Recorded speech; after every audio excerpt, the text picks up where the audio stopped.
KYNE. From the high desert and the great American Southwest, I bid you good evening, good morning, good afternoon, wherever you may be on the planet, all its wonderful time zones covered by this program.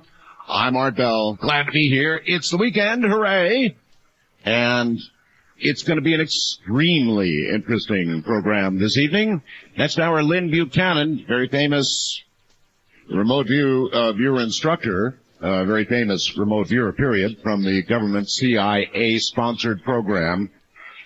Lyn Buchanan, one of the greats. And this hour, we're going to have open lines. That's coming up. But a few things first. I've got a little homegrown weirdness for you. I mean, really homegrown. This involves me and some friends of mine.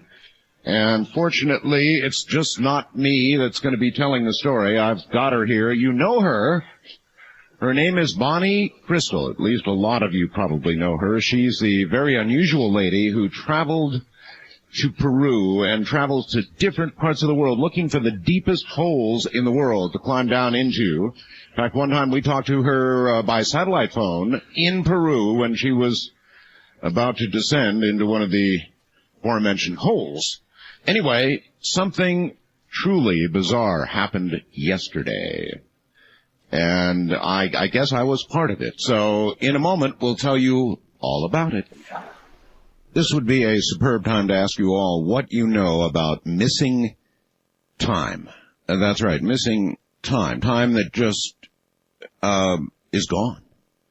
Now, here's a little homegrown weirdness for you. Bonnie Crystal and her business partner, Jessica, were on the way from, they're friends of mine. They were on the way from the Bay Area, where they live, down to Las Vegas, here to Las Vegas, to go to the CES show, as so many other electronic junkies are doing right now. It's going on in Las Vegas with all the electronic goodies.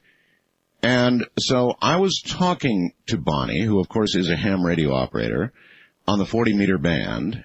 And I was kind of talking her in, I think I got her from the time she pretty much left home until she got here, actually, came to Pahrump, and so, right in the middle of our conversation, I guess Bonnie and I were talking. Bonnie, welcome to the program. When were you and I chatting? You were just getting to a high point, weren't you? Right. Hi, Art, and greetings, everybody. It was the day before yesterday, in the afternoon, midday, and we were traveling from the central part of California over the mountains at Tehachapi towards Las Vegas and Pahrump area. Right. And we got to the top of the mountain, and they have the big wind farm plant there where they have windmills generating electric power. Yeah, it's incredible, actually. And we saw all the windmills, and as we got to the top, we were talking with you on the ham radio. It was you and Jess in your car, right? Right. And yeah, you and I were talking on ham radio. And then you got off for a few moments. Ramona came in and gave me some lunch. I said I'm going to some lunch. I'm going to get a bite to eat, and so we signed temporarily. And I said I'd be back in a few minutes, and then I guess the next time I heard you was easily an hour, maybe more than an hour later.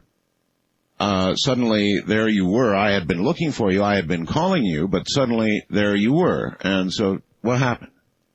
Well, it seemed like only a few minutes to me, but it ended up being 45 minutes or an hour later. And the funny thing is, you can be driving somewhere and not realize that you passed an exit or something like that. But this particular instance, Jessica and I both realized it at the exact same time. You realized that you had lost an hour.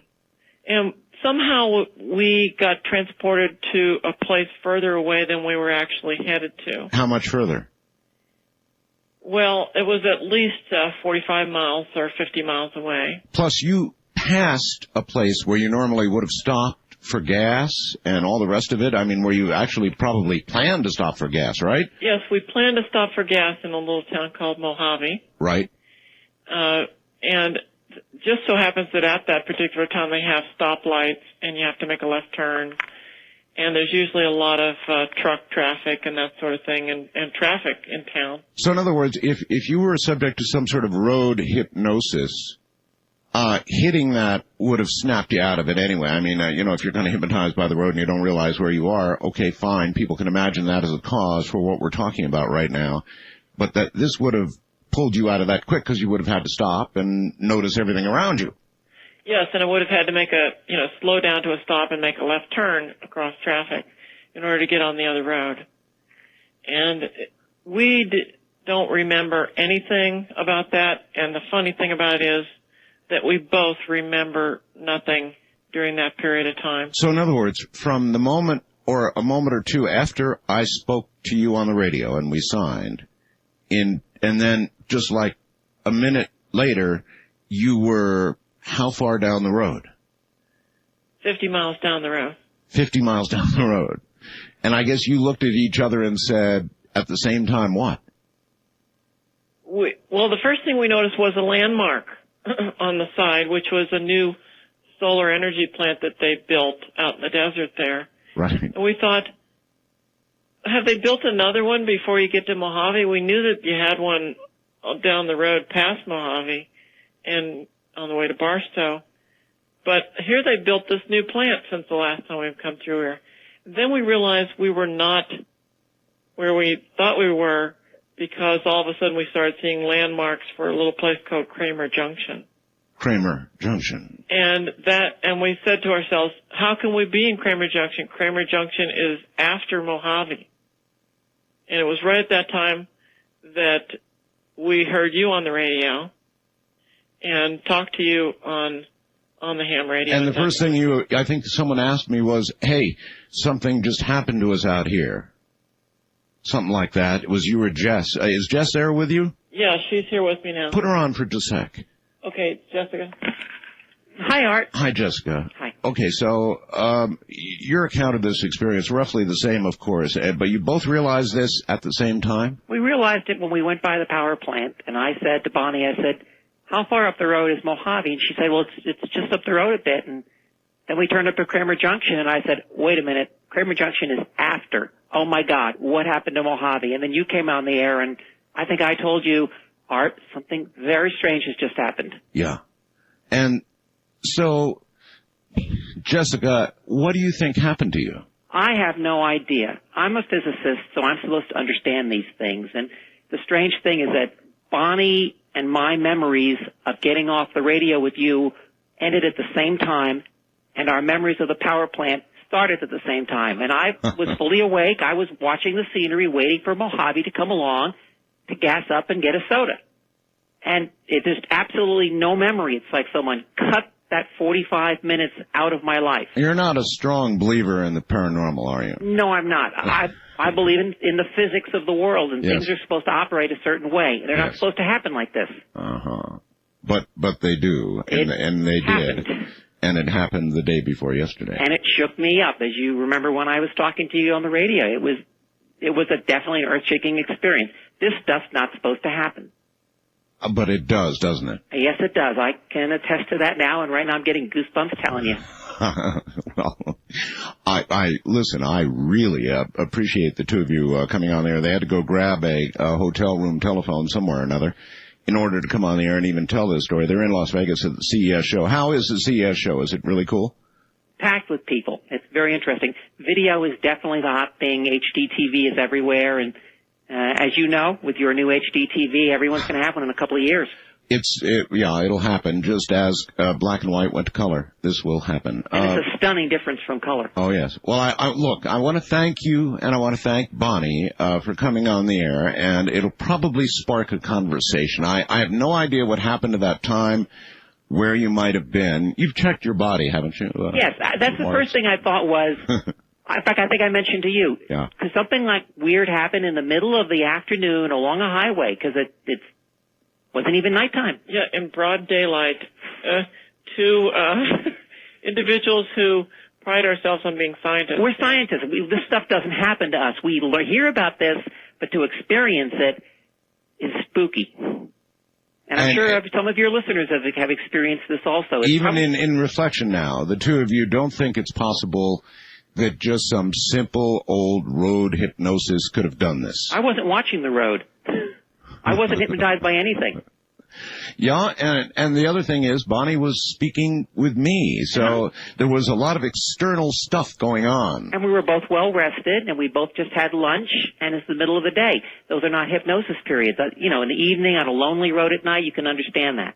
Yeah, I'm with you. Well, congratulations, and welcome to the club, both of you. There's more things in heaven and earth, right? I guess so. Thanks. And good night. That's Bonnie Crystal. And Jessica, and I'll tell you, we'll hear from Bonnie again. She's going back down to Peru. She's a caver. On top of doing what she does in Silicon Valley, she's a caver and looks for truly the deepest holes in the world. But there was an experience worth hearing about. Now, I had my little part in it, in that I was talking to them and noted the passage of that amount of time, certainly, and called them, and they weren't there. The question is, where were they? Or when were they? Or whatever. So maybe some of the rest of you have had some sort of experience with something like this. I don't know. But I thought I would toss it out for what it's worth. And it is certainly worth something. Quickly around the world, British soldiers and Iraqi police clashed Saturday with armed stone-throwing protesters in eastern Iraq, killing 6 people. U.S. officials unfortunately acknowledged that American soldiers mistakenly killed 2 Iraqi policemen after they failed to properly identify themselves, and in Fallujah, all 9 soldiers aboard the helicopter, the medevac helicopter that we now know was shot down. Did not fall down. Well, it did, but it was shot down. An American Airlines commuter flight diverted Saturday, another one, after a passenger passed a note to the crew demanding to be taken to Australia. The plane landed safely instead at Washington's Dulles Airport.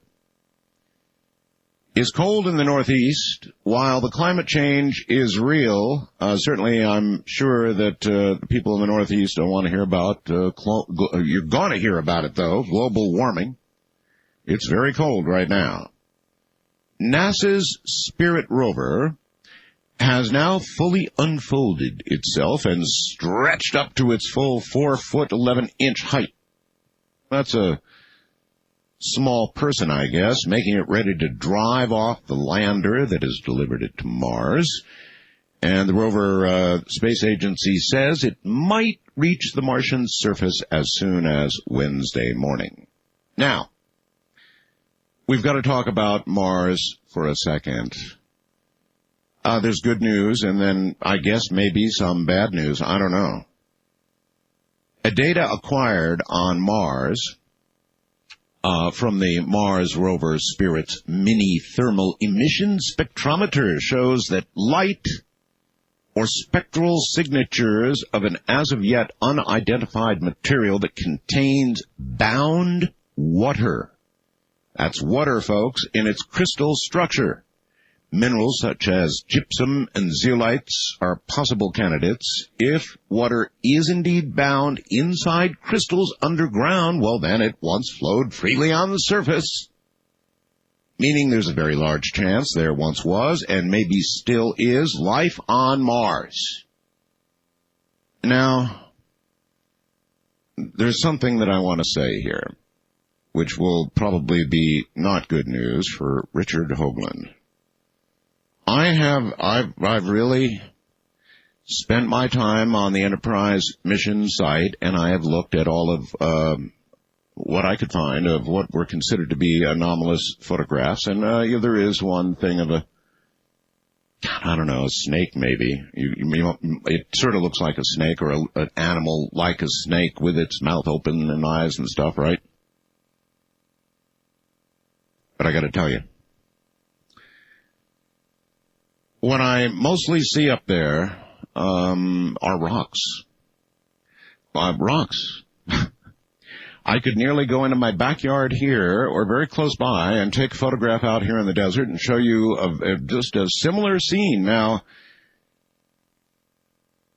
I don't want to step on any toes here, but I don't see it, baby. I just don't see it. I see weird-shaped things. But when you have a field full of, or even a horizon full of weird rocks and shapes and things on Mars, you're going to end up with stuff that looks like stuff. I mean, it's really akin, in my opinion, to looking at the clouds and finding your little puppy dog up there. Ooh, look at your puppy dog.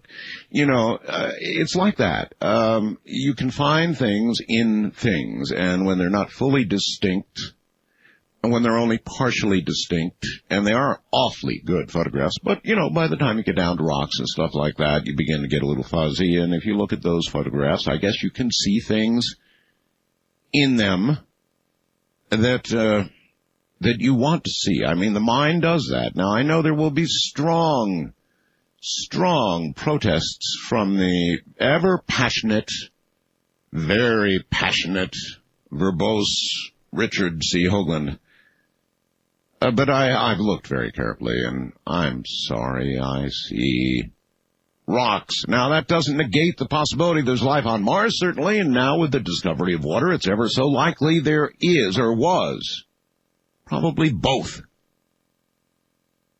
But I don't think we landed in the middle of a machine shop or wreckage of a civilization, which I've seen some evidence of in satellite photographs that look below the immediate topography on the top of Mars. I'm willing to say those are very suspicious, but these new photographs from the rover, wonderful as they are, look like rocks. Now, there is some weird stuff there, you know, where the rover hit, you know, it boom, boom, boom, bounced, right? And apparently, where it bounced, it exposed soil that was stripped up and folded in a very interesting way, according to Jim Bell, a spokesman, right? The scientists just can't wait to get there. They want to dig into the area where the rover bounced. They say, quote, "It's bizarre." Steve Squires said that, principal investigator on the NASA team. It's strangely cohesive. It's not like anything I've ever seen before. It's weird stuff. That's a quote. And so there's plenty of interesting stuff to explore in this crater on Mars. But once again, being absolutely honest with you and Richard and everybody else concerned, honestly, I've looked at the photographs, and yes, you can see shapes. I mean, given millions of rocks, and there are obviously millions of rocks there, right? There's going to be some weird-shaped rocks. Hell, I can go out in my backyard here and go to Death Valley, and you can get a scene just about like that, and you can come up, you go, ooh, look at that, and it's a really oddly shaped rock. And in a photograph, as you look at images and blow them up and do all the rest of that, you begin to get images that the mind will then attach meaning to, because that's what the mind tries to do when it looks at any image. It tries to attach a meaning to it. It's the human thing to do. We have brains, and our brains go to work, and they try and recognize something in the incoherent madness that's out there. That's what minds do. It looks for something it recognizes. And beyond that, I see nothing. Nothing but rocks and rocks and rocks. I'm Art Bell, and we'll go to the phones shortly and see what you have to think about all this. Those are the numbers. Stay right where you are. Open lines directly ahead. And now, from the high desert into the gene pool we jump. First-time caller line, you're on the air. Hi. Yes, I was looking at the latest images from Mars. Ah, yes. And I found 3 of the images that looked like they had something like a UFO in the air. A UFO in the air? Yeah. On Mars? Definitely. Okay. And I'd like to have somebody explain it. Well, I would too. I haven't seen, I can't say that I've seen what you're talking about, but. Okay. I can tell you how to go there. Well, send me an email. Okay. I sent you one of the fast things anyway. Fast Blast. Yeah. All right. Well, is it in there? Is the URL in there? No, I don't know how to do that on my computer. But, Okay. Anyway, well, all you have to do is right-click and hit copy, and then go to Fast Blast or anywhere else and right-click again and hit paste, and boom, it'll appear. Okay. All right. Well, I'll do that. Thank you very much. That's a quick lesson in how to transfer a URL. Copy and paste. Right-click. Wildcard line, you are on the air. Hello. Hello? Hi. Hi, I was wondering if anybody called in yet with an explanation for that Bonnie with where her 50 minutes went. And where, pray tell, did her 50 minutes go? Well, Highway 58 between Barstow and Tehachapi doesn't go into Mojave anymore. You got to exit off Highway 14 to get into Mojave. Now they completed a bypass. Oh, really? That whole highway was under construction, and she's right about when she was going by the windmills there on Tehachapi. Yes. Well, about 45 minutes later, Wood put her about the truck stop there at Kramer Junction. Well, maybe that's where her runaway hour or whatever went. Well, the first time it happened to me, that whole area was under construction. Well, you know, I drive a truck and I came up with... Ma'am, I've got you're in a truck right now, I take it, right? Yes, sir. Yeah, I've got a friend who's a truck driver, and we were talking with him as well yesterday, and what really scared me was... His name is Tim, friend of mine, and he was down in New Mexico at the time, involved in the conversation to some degree, and he said, oh, yeah, that happens to me sometimes, too. Well, yeah, all of a sudden when you're going, when it first happened to me, I was going westbound toward Bakersfield, and all of a sudden I seen a scale house, and I thought, well, what the hell happened to Mojave? No, I don't mean so much in that exact thing, but missing time. Have you ever had missing time? Occasionally, not often. Occasionally, but even so, as I told Tim, that's a little scary. If people in 18-wheelers, you know, the big ones, are missing time, then what the hell's a truck doing in between? Well, maybe that's the answer, a bypass. East of the Rockies, you're on the air. Hello. Hello. Hi. Hi. I keep having these occurring disappearances. For instance, a couple of weeks ago, I had something on the top of my medicine cabinet. I have 3 shelves there. Yes. I had a plastic little handle that fell off the mirror. I kept it there for a long time.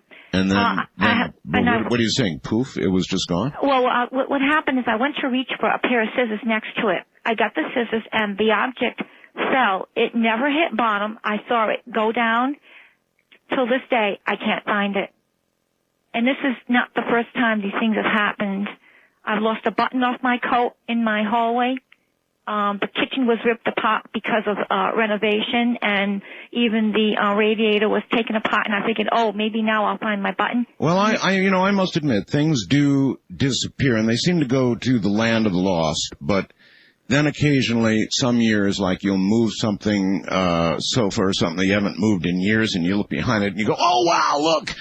Well, that's where it went. Well, that's what I thought about the button that fell off my coat a few years ago. They ripped the whole kitchen apart because they were renovating. The counters went, the radiator went. I figured I would find my button then. No Nothing. button. Never to be found, ever. Gotcha. Well, then, see, maybe on the other side of the coin, things do disappear. I mean, they just disappear. What do you suppose might occur to them? Maybe they slip into a little tiny hole into another dimension where they're never going to be found again. West of the Rockies, you're on the air. Cheerio. Yeah, hello, Art. Hi. This is Michael, listening to 550 KFYI in Phoenix. Yo, Michael. I wanted to call about the debris field around the rover. Yes. And, you know, I don't have a computer. I haven't seen the latest pictures, but I've been listening every night and had heard everyone describe what's there in great detail. Oh, yes. And I've come to a conclusion as to what it is. Well, but that's awfully early for you to come to it. I mean, without... I may have a new outlook on this, though. Okay, I'm listening. Okay, well, it's, with all due respect to Richard, I think that is debris from the Earth. And I believe that what it is where, over all these years, all of our lost airline luggage has been going. So we're back to the lost again. Yeah, and maybe a few other things, too. Who knows? Maybe they go to Mars. Well, you know, that skull, that could, if you've ever seen a beagle skull. Yeah. And that grid there, that could just be a rusting. Well, here's the challenge that I think that I'm going to do, and I've been threatening to do this for a long time. I live out here in the middle of the desert, right? And trust me when I tell you that nearby is Death Valley, and I'm telling you right now, I could take pictures of parts of Death Valley that would not be different than what you're seeing right now. Oh, yeah, Robinson Crusoe on Mars, the movie. And I'm darn well thinking of doing it, and then picking out little bunny rabbits and hammers and buzzsaws and stuff like that. I agree. I live in the desert, too. I desert rat at times, and you're right. So I'm going to do that. Thank you. As a test, I'm going to do that. I'm going to take a picture, and as I was saying at the bottom of the hour, with all good deference to Richard, I think people see what they want to see. And then if I were to say to you, oh, look, there is a picture of a hammer lying there right in the middle of the Martian desert, and it did look like a hammer, then your brain would look at it and say, whoa, hammer. And so having looked at the photographs myself, I mean, I didn't go just on comments received at all. I looked very carefully at all the photographs, and yes, of course, you can begin to see shapes. The human mind forces you to do that because you're trying to identify something. And so, hallelujah, you do. And so I understand how it's happening, but honest to goodness, looking objectively, I can't go, wow, that's not a rock. I'm telling you, I see rocks. International line, you're on the air. Hello. Hi, Art. How you doing tonight? I'm just fine. How are you? I'm pretty good. I actually had a question. I was surfing around the internet a couple nights ago, and I came across this guy's site, William Cooper. Bill Cooper, yes. Who is this guy? Why? Well, in the past, Bill Cooper is dead. Oh, is he? Yes. Oh, wow. Yeah, because he didn't have a lot of nice things to say about you. Oh, I'm well aware. He thought that I was involved with the secret government. Let's see, the secret government. He thought that I was a Freemason and a lot of other stuff. All kinds of things he thought about me. And as evidence, he cited a triangle with an eye in it that somebody once put up on my website. Oh, yeah, I saw that. I saw that Art Bell. So all I can say is, like the rocks on Mars, I guess you'll believe what you hear, or not. Anyway, that's the story on Bill Cooper. First time caller line, you're on the air. Hello. Hi, how you doing, Art? I'm doing okay. Well, this is Karen, and I'm a truck driver, too. Uh-huh. And the other lady took the words right out of my mouth about Tehachapi. The bypass. Right. The same thing happened to me. I got 20 miles down the road and realized where's Mojave? Well, what happened to Mojave? Yeah, what happened to Mojave? But I was going over, taking a friend home, going back towards Palmdale there. But I've had a few strange things happen. I remember on your past shows you talked about Mandela. Oh, well, yes, that a lot of people have the memory that Nelson Mandela Well, died. that I don't remember, but during that time period in the 70s, when I graduated from high school, we had a teacher that I swear up and down had died, and I went to her funeral.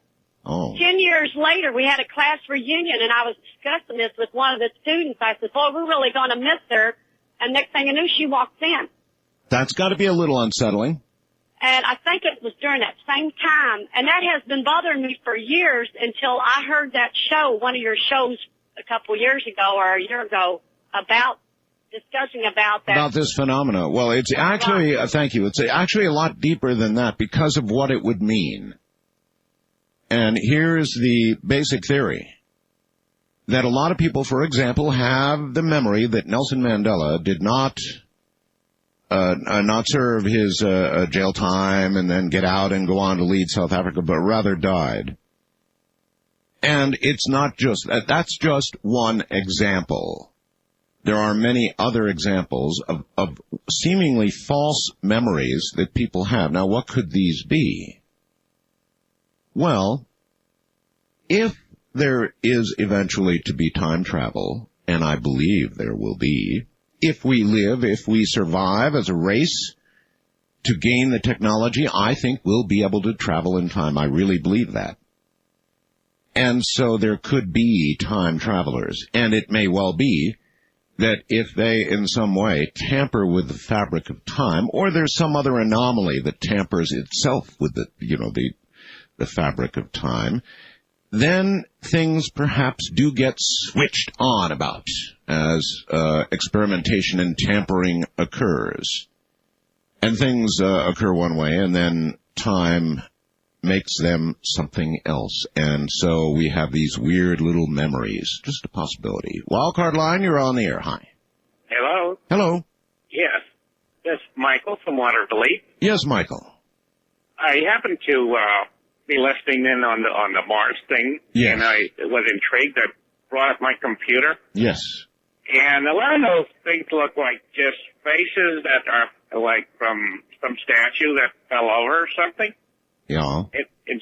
Over to the right, there were some that looked like they got a long nose and a kind of a flat helmet instead of a round helmet. All right. And that little snake-like thing looks more like it's a pipe from a tractor or something. Because yeah, I mean, you're right. See, we could go on with this until the time itself ends. So you're sort of with me. I mean, it looks like this, it looks like that, it looks like a lot of things, and that's what our brain does. It tries to take random images and make sense out of them. So, I'm just not convinced, that's all. To me, I think they're rocks. I like the gears behind that little snake-like thing. I appreciate the call, sir. Thank you. I know. I looked at the snake-like thing, and I don't know. Rocks. East of the Rockies, you're on the air. Hello. Hey. Hey. About lost time. Yes, sir. One time I drank 2/5 of whiskey and I lost 2 days. Well, that, of course, is a self-inflicted time loss, isn't it, sir? It certainly was. Thanks. You're very welcome, and try and stay with us. West of the Rockies, you're on the air. Hello. Hello, this is Olin in Culver City, California. Yes, Olin. A couple of years ago, you had a heavy windstorm in Pahrump, Nevada, and it was bringing in dust and dirt from Mongolia and the... That's a fact, yes. And the Gobi Desert. Yep. Now, that's the same kind of land deflation that they're seeing there in that Mars crater. And if the dust has been blown away in the Mars crater to expose buried objects, then there must also be some exposed buried objects in Mongolia and in that Gobi Desert. Now, David Childress has been on your program a couple times, and he explores places like that. Mm-hmm. And now, with all of that deflation in Mongolia and the Gobi Desert, there might be a few artifacts or dinosaur eggs or something to find there in the Gobi Desert. Well, they do look, for example, for meteorites, and they go to dry lake beds and places like that to look for meteorites or anything else, because, yes, indeed, there's a great deal of exposure that occurs just due to wind and dust erosion. And besides, that kind of empty area is just a good place a meteorite would stand out. First time caller line, you're on the air. Hi. Wow, really? Yes, wow, really. Well, this is Brad in Davenport, Iowa. Is this Art? Yeah, you see, Brad, we don't screen calls, so you just go on the air just like you just did. Wow, amazing. Mm. Well, I was calling, kind of a weird question. I'm a logical person. I don't know, I have a tendency to doubt some of the things I hear on the show, but I figured you, of all people, would probably have a good answer for this. What do you call having a dream about something and then a period of time later actually seeing it? Or I would probably call that precognition. That's precognition. Yes. Well, I guess I'm a skeptic and everything. I'm in law enforcement. I sometimes think I'm losing my mind, but I have dreams periodically.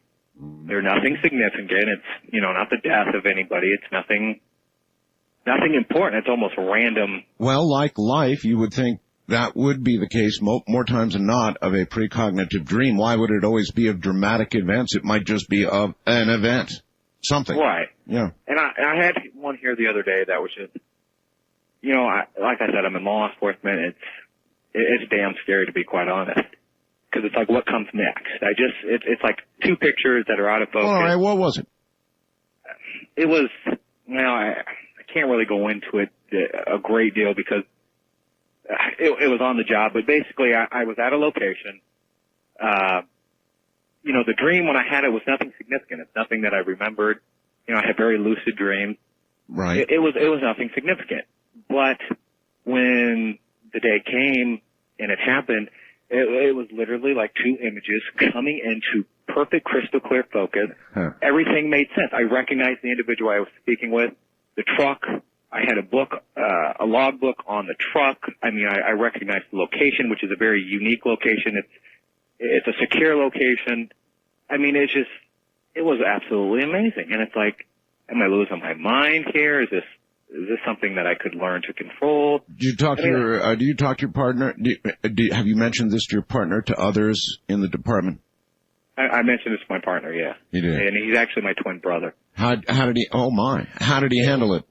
I asked him, I said, hey, I want to ask you something here, and don't think I'm nuts, but have you ever had a dream and then seen it? And he's like, yeah. And it was the most casual thing. Well, it's because the human brain can do stuff like this.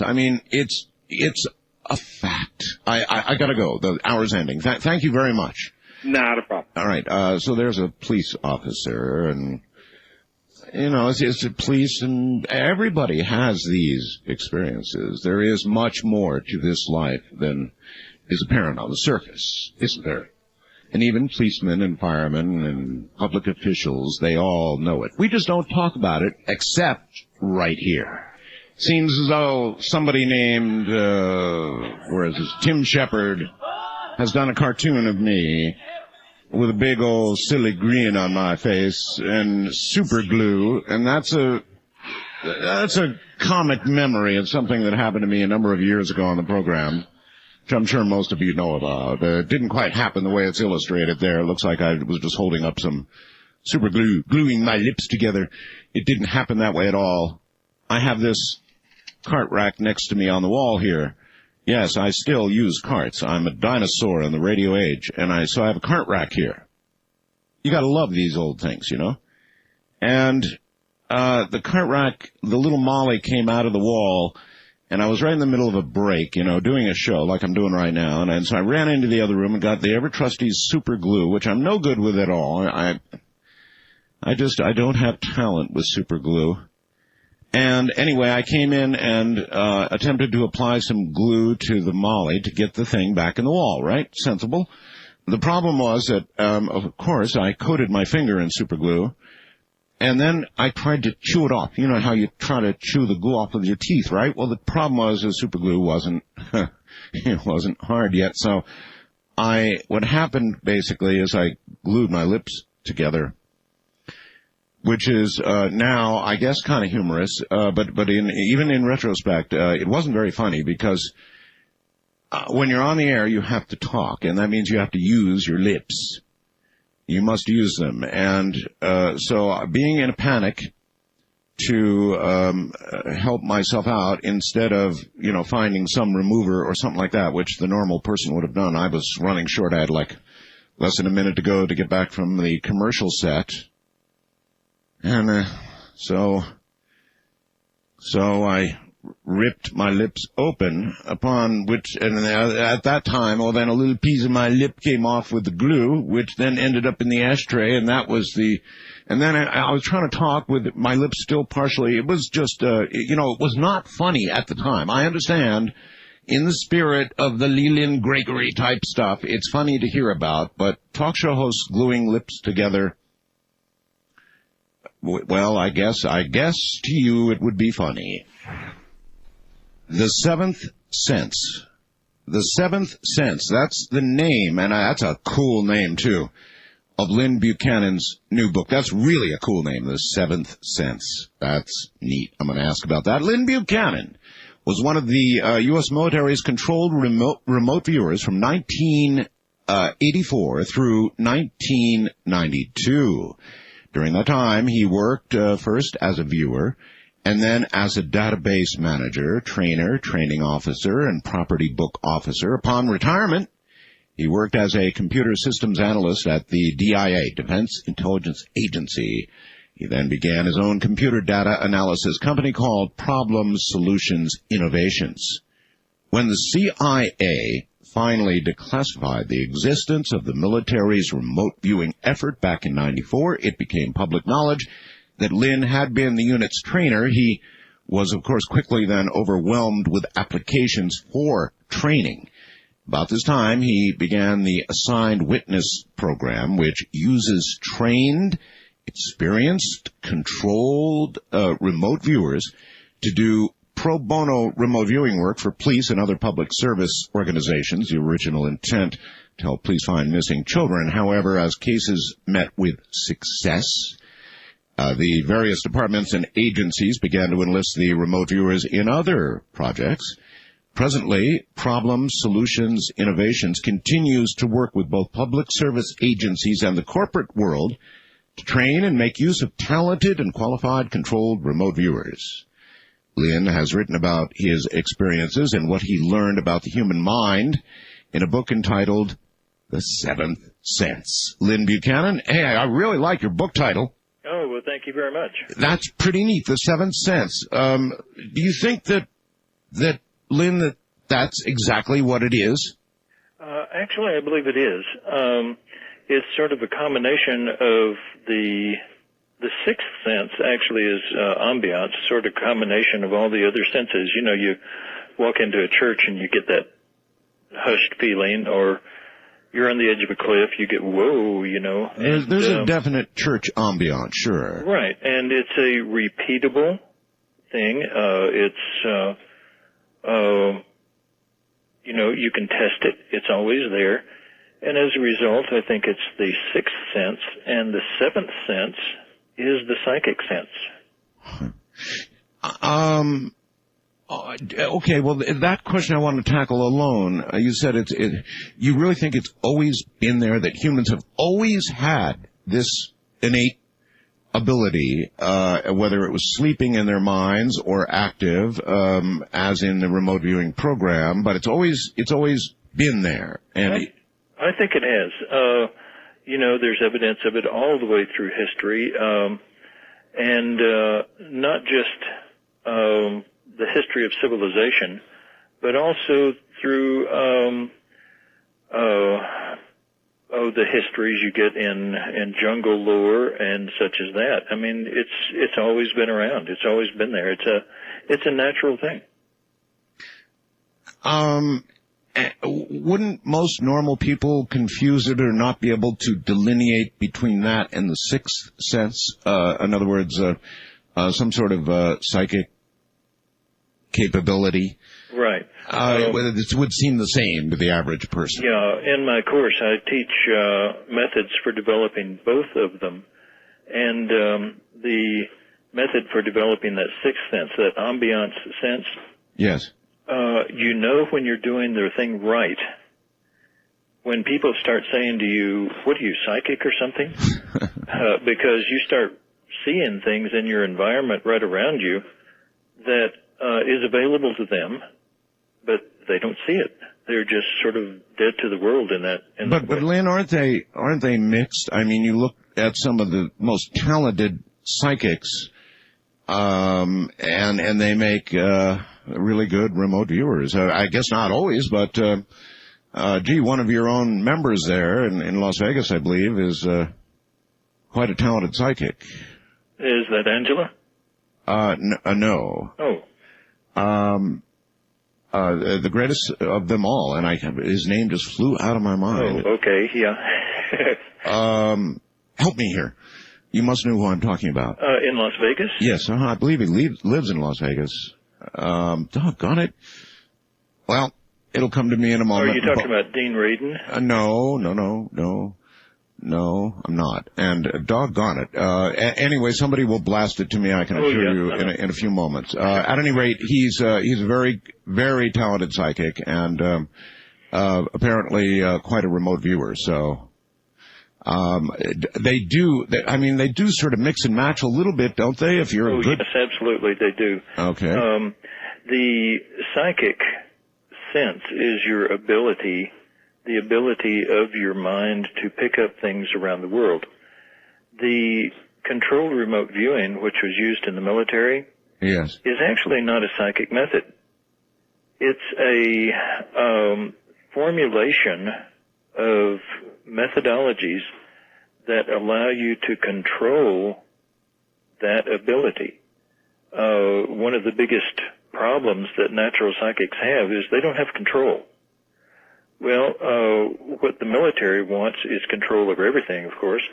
And so, all things have to be uniform. Everybody has to do the same thing the same way. And so they actually developed a method whereby you can gain control over your psychic sense.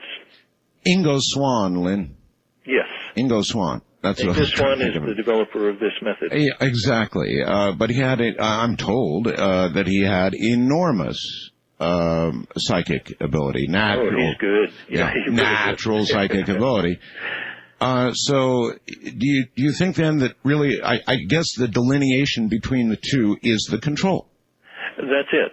And like I say, the controlled remote viewing that we teach, in fact, remote viewing itself is a methodology only to use the talent that you already have. It doesn't develop talent within you that's not there. It just develops the talent that is there.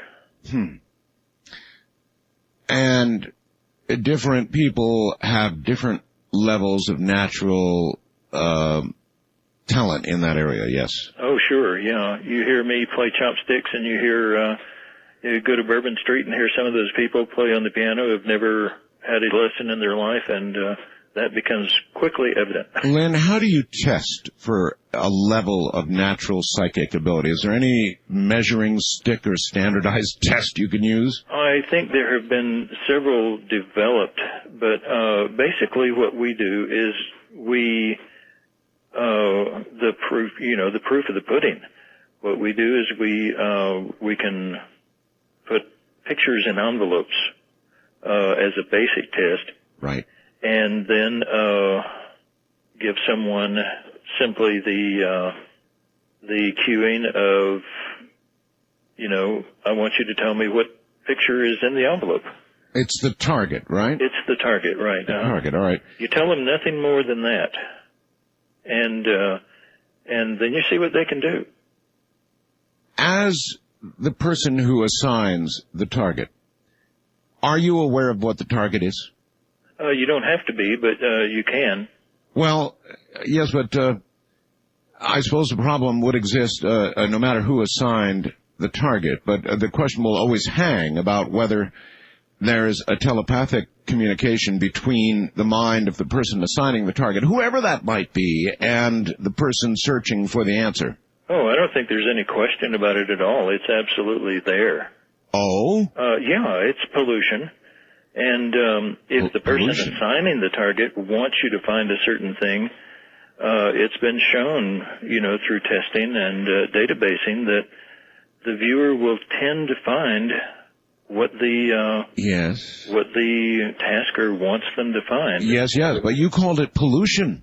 It is pollution. Pollution. Yeah. So you're saying the real method is indeed remotely locating and actually seeing what the target is, not a mental pollution coming from the person who assigned the target. That's right. About half of the rules and protocols that we use are not to get information from the target. It's to control pollution and to get you around that pollution so that you can weed out the bad stuff. And how do you do that?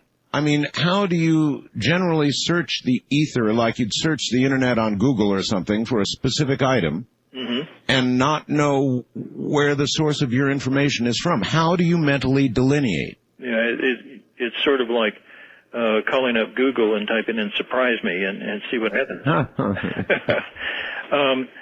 Actually, there have been all kinds of theories about this, and the final answer is that all of the theories sound good, but none of them have really held up in practice. And the bottom line is that no matter how expert you get, nobody really knows where this comes from.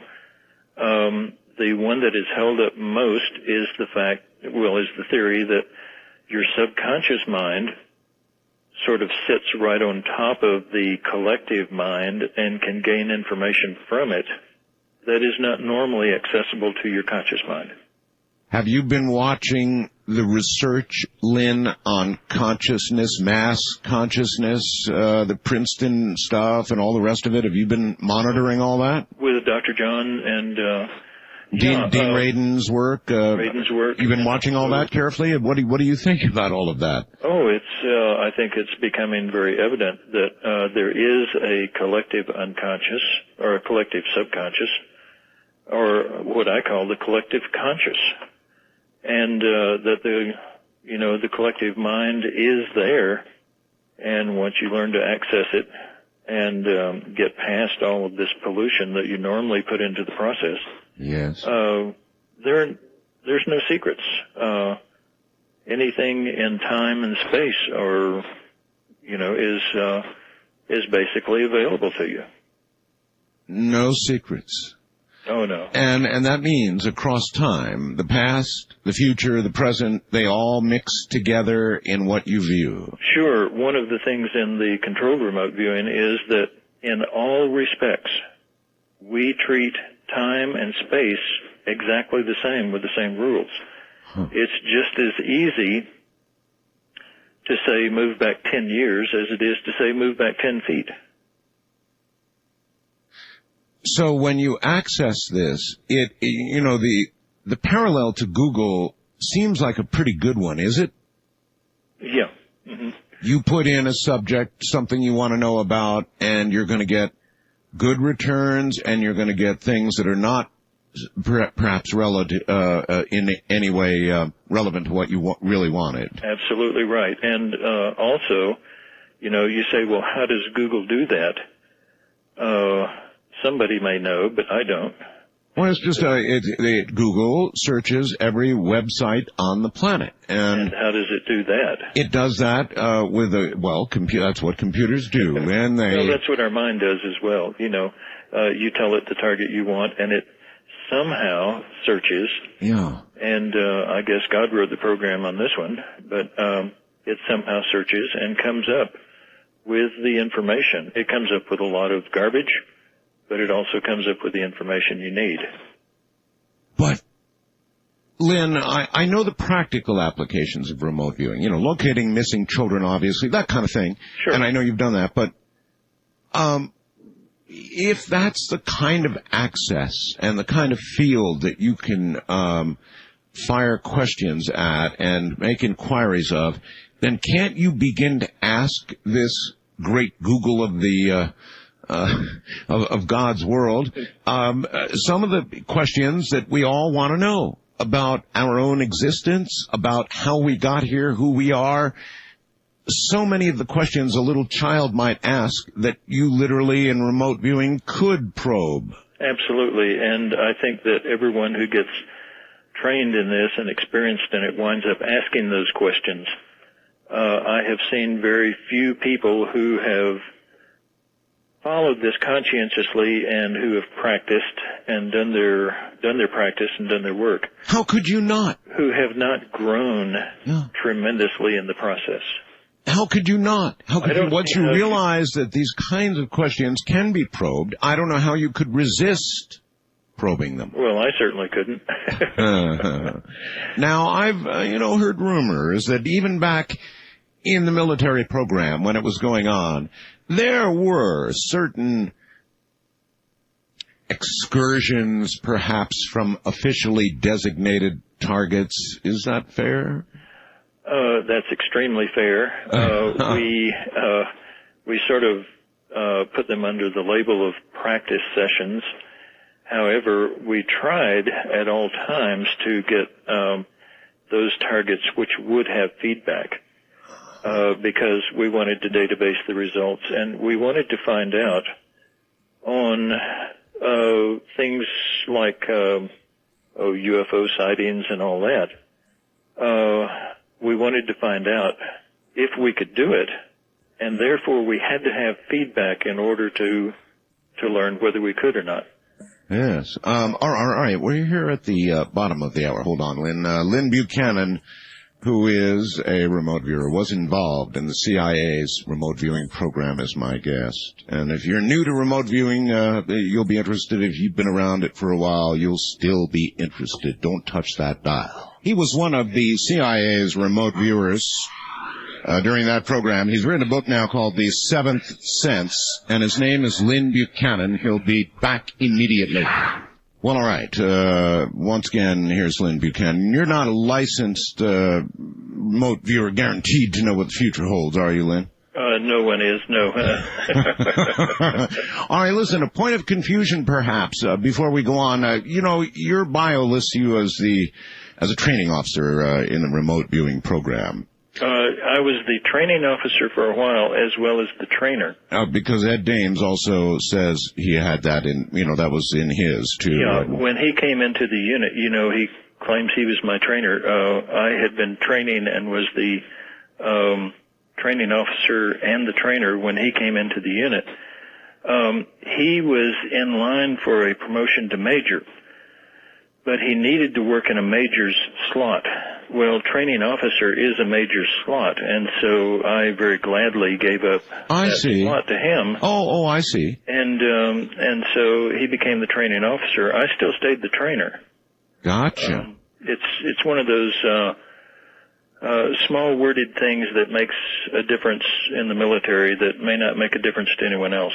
Okay, well, while we're on the subject of Ed for a second, Ed seems to have, when we're talking about being able to virtually ask any kind of question, the really deep ones we all want to know about, Ed seems to have gone down more of that road than perhaps anybody else, you think? That is a very seductive road. Yeah. And many people go down it. The one problem with it is that you have so much pollution in the process that you have really got to know whether or not what you're finding is true. And then there's that nasty timeline thing, right? That's right. And, if there's no feedback, then you can't know that. But now that we're in the computer age, you can keep a track record on known targets and find out over hundreds and hundreds of sessions how good you are and how accurate you are on questions of, let's say the color of an object or the size or the shape or something like that. Then when you do one of these what's called esoteric targets, then you can look back at your track record and say, well, I can't prove it, but I can prove that I'm right 90% of the time. All right. Mark in Tucson fast blast me a computer question. I can get these questions while we're on the air. It's pretty cool.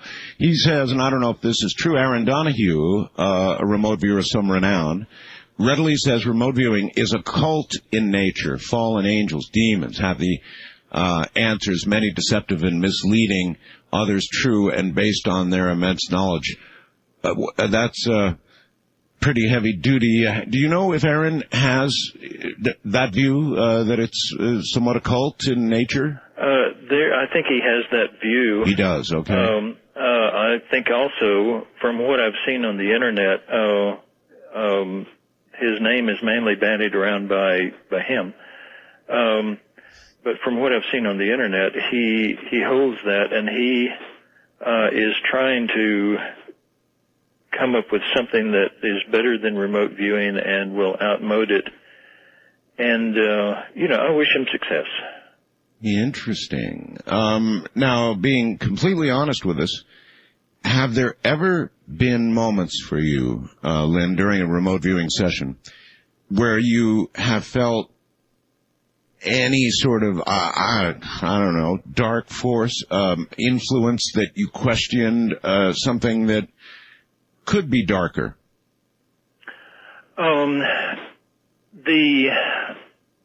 Well, yes. One of my strong points was to access people mentally. And we got an awful lot of targets of people who were, well, like Saddam Hussein. The man's totally crazy. Is he? And he's crazy in a very dangerous way. He's not irrational. He's just under the delusion that God wants him to rule the world, and he's really confused that not everybody else can understand that, because God wants it, and so he's out to follow God's plan. You know this of the mind of Saddam Hussein because of remote viewing? Been there, yeah. Mm-hmm. Really? Well, I would imagine, yes, an irresistible target, and so he's got that delusion he wants to rule the world. Yeah, well, it was an assigned target for us. Uh-huh. Oh, an assigned target? Yeah. Even that far back? During the Gulf War, yeah. Oh, okay. Well, that leads me to this. If remote viewing works, Lyn, mm-hmm. then we just came off condition orange in the country.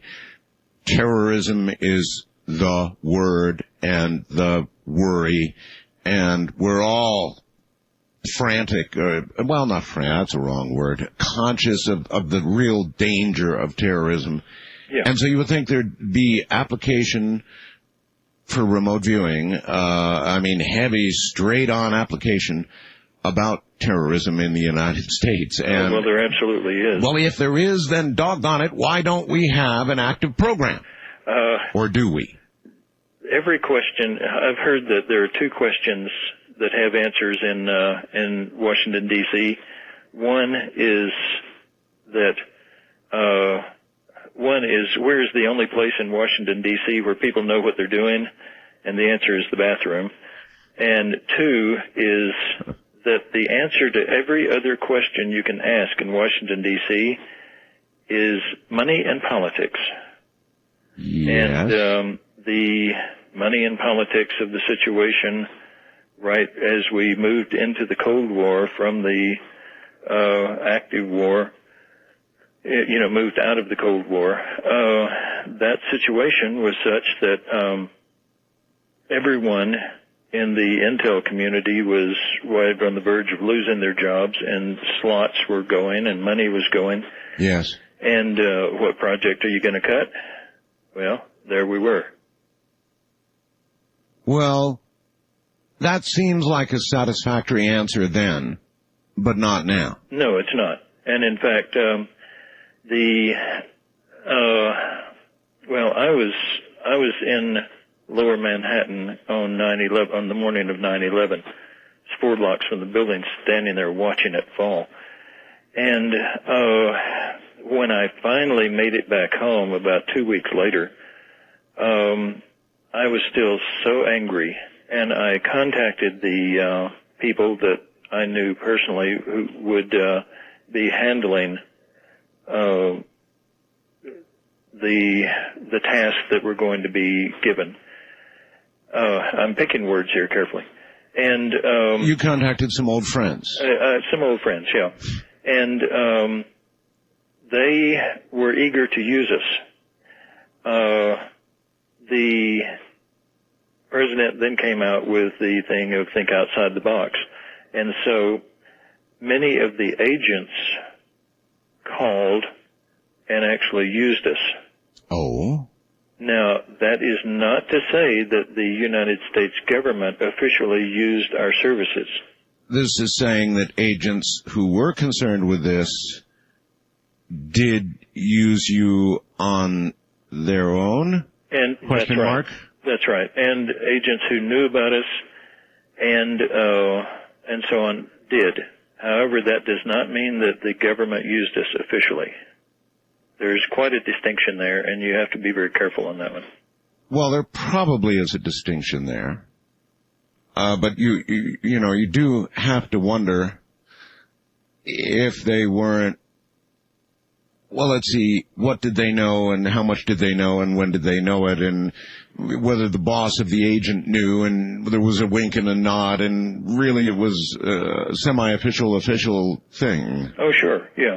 Well, those are questions that at that time I just really didn't care to ask. Well, all right, well then here's a good one. Okay. Since 9/11, lots happened. Yeah. But there has not been another major terrorist attack, biological, chemical, radiological, whatever, on the United States. It's gone pretty darn well, amazingly well, actually, in this time. And one has to wonder, well, gee, why has it gone so well? Maybe the terrorists just haven't done a damn thing. Or on the other hand, maybe our agencies who never get the credit when they do prevent something have acted.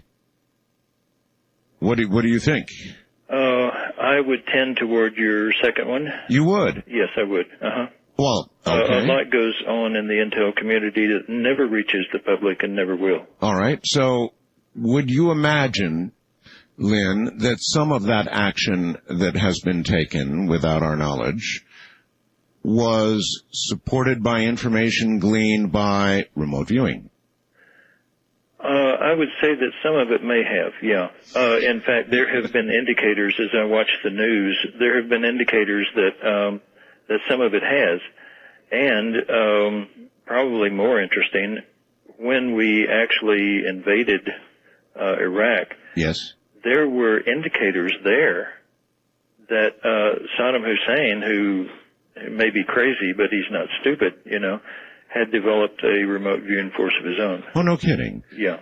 Out of curiosity, you don't know anything about, a man who had a vision or a whatever, that he was destined to rule the world, ended up at the bottom of a dirt hole in a rather undignified manner when captured. And you wouldn't think somebody with a delusion of world leadership would end up in a dirt hole. That's life. I've wound up some places that I didn't expect before in my life too. So, but no, I am 90% certain that the condition of Saddam Hussein just even a week before, he was not living in a hole.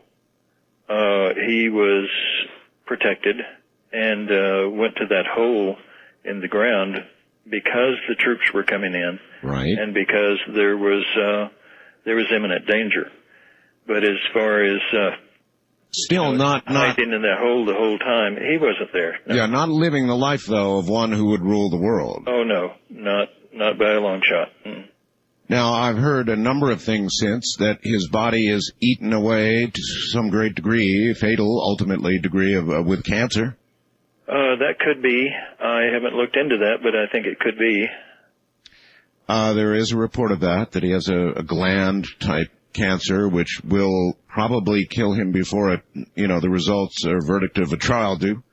So, but he's now sort of history in a way. Right. And here we are as a nation concerned with what's going to happen. Now, I'm sure you've taken a look or tried to take a look down the road in terms of terrorism.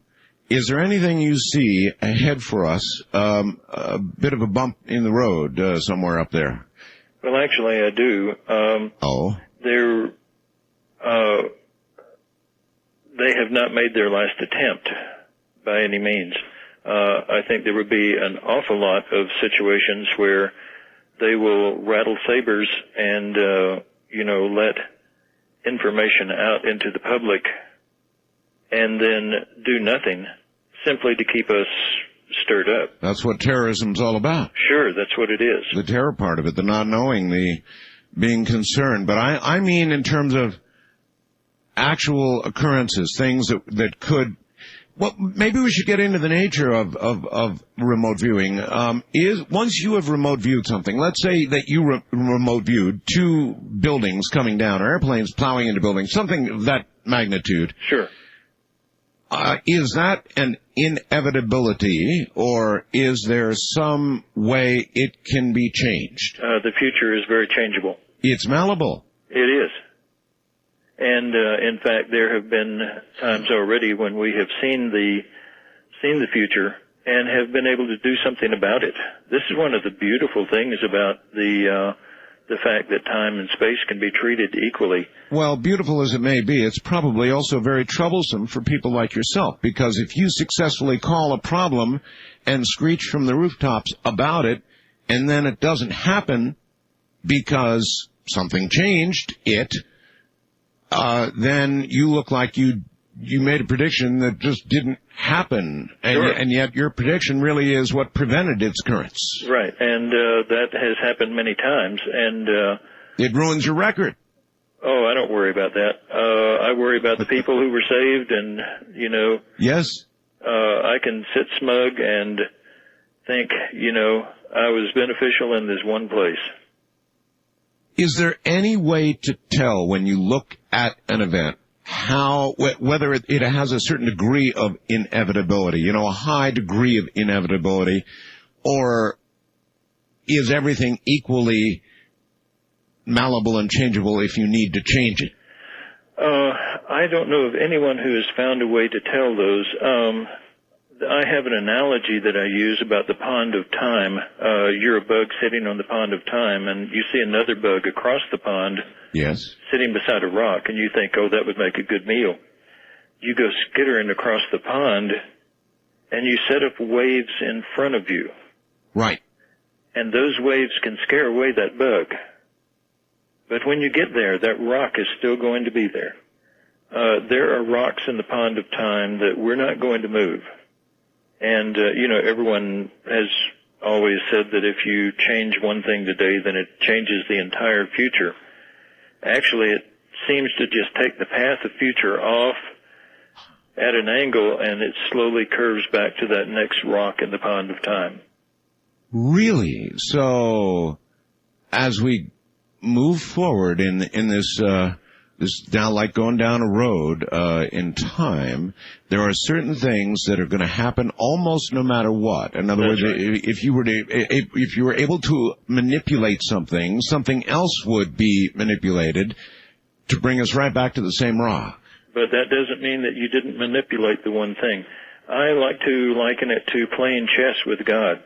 You can pull off some smart moves, and you can really, capture a few men and all that. But in the end, he's going to win the game. Well, it is a little like playing chess with God, and there are those who would suggest that you're not supposed to do that. Play chess with God. I mean, it really is so close that it's better than an analogy. You might actually be doing that. In a way, you're playing chess with God. It could be, but then, if you're not supposed to do that, why get up in the morning? Well, I guess every morning you get up, you play chess a little bit with God, huh? That's right. Oh, I never thought about it that way. So, in other words, as much God-given ability to play chess as we have, we should be able to play. We should. All right. All right, Lyn Buchanan, who was one of the CIA's best at remote viewing, just told us, if you listened carefully and read a little between the lines, that there may have been some unofficial but official, mostly unofficial remote viewing going on about terrorism, what's going on right now in the United States. Maybe that's why it's so quiet. This song just seems to fit. It sets a mood. Secrets. No secrets in the world of remote viewing. It's what we're talking about tonight with Lyn Buchanan, actually, and we'll continue in a moment. Well, this is pretty cool, if true. Judy in Orange, California, fast blasts me the following. As your guest was in New York City prior to the actual moment of the 9/11 attacks, did he sense that anything negative was about to happen? One. And apparently, it's also The Seventh Sense, his book. The first chapter, I guess, is available up on the web. Lyn, is that right? That's right. Mm-hmm. A whole chapter of your book. Oh, well, there's a good way to find out if you want to buy a book. A whole chapter. I have always believed in try it before you buy it. That's really generous. Okay. Where? It's at secretsofremoteviewing.com, and that's all one word.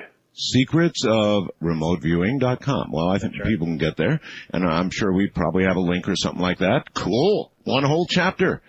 Okay. This is sensitive stuff. I guess it's all sensitive stuff we're talking about, but it long ago occurred to me, Lyn, that if you could remote view, then maybe you could also remotely affect the mind of another person. This is true. Now, you see, yes, but when I asked a lot of remote viewers before about this, they either said, well, I don't think so, or we don't do that, or absolutely we don't talk about that, or one of the above. Right. There's a lot of hemming and hawing going on there. You bet. The reason I was brought to the unit by General Stubblebine was to do remote influencing on computers, on enemy computers. Okay. The Congress had pretty well put out an edict saying, not no, but, expletive deleted no. You will not do mind control, and that's what they saw it as. And, well, yeah. You mean they believed enough in it to actually say, don't do it? Oh, yeah. Really? We were sort of told, I was told the first day that I got there that under no circumstances would I ever do anything like that, and that General Stubblebine had put me there in error, and therefore I was to become a remote viewer, but I would not do active mental work. What do you mean put there in error? He wanted to put me there to do mind control, basically, on enemy computers. So that was his intent, but, I see. Intent. Right. So was that regarded as your specialty? Yes, because of some incidents that had happened previous to that. But those are still partially classified as well. Well, let's see how much we can find out. The thing was that they told me, that first day, you will not do that, and we don't do that here. We don't. And so on. And so from the first day, it was just understood that I was to be a remote viewer instead of a remote controller. Okay, let's go back before that a little bit. Obviously, you had a rep for being able to do remote influencing, and how did you get that? What do you know about remote influencing? What have you done, and what can be done? Well, actually, I didn't know that much about it. It was just sort of a natural talent that has always been there, and it came out one fateful day when I got just absolutely flaming angry and sort of cost our government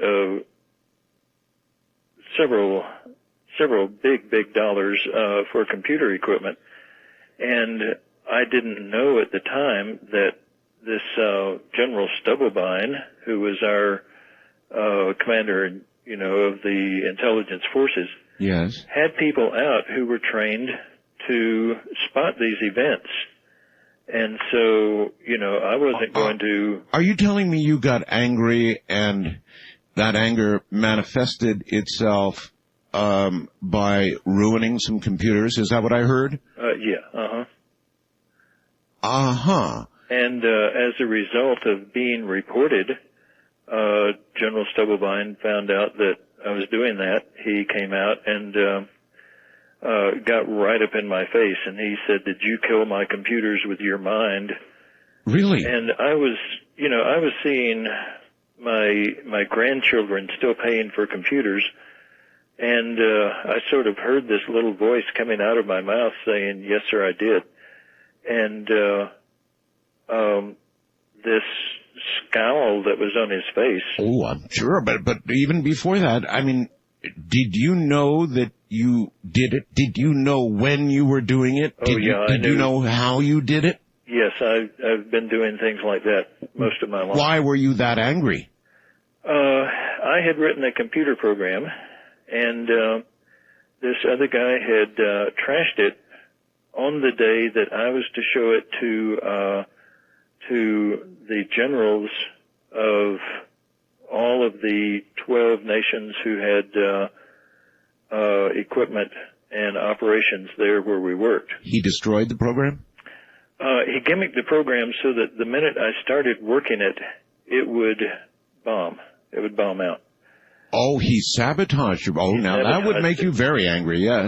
Yes, I had spent a good 8 months writing that program, and he did it on purpose, and as soon as it bombed, I looked up, and, you know, the generals were chuckling and all this, and he was standing in the back of the room, and he pointed his finger at me and mouthed, "Gotcha." And I got just flaming angry, and I know better than to do that because of the incidents that have happened in my life, and yet it was uncontrollable, and sure enough,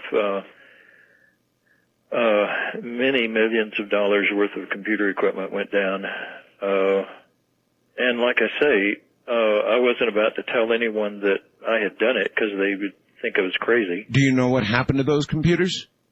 Well, basically, they just kind of fried. They fried. Millions of dollars worth of computers fried. And so, anyway, when I was standing there in front of General Stubblebine, his scowl turned into a big, wide grin, and he said, "Have I ever got a job for you?" And pretty soon there I was in Washington, D.C., in a program that I had never heard of. And in fact, when they told me what the program was, my first reaction was, I'm on candid camera, right? Because, you know, I didn't believe the government would have any kind of a program like that. Well, sure. If you can destroy an enemy's computers, that's big time. It does seem kind of like a useful tool. Done with a virus or a mine, doesn't matter. But could you muster the kind of destructive power it took at times other than when you had that manifested amount of anger? No, I haven't been able to do that.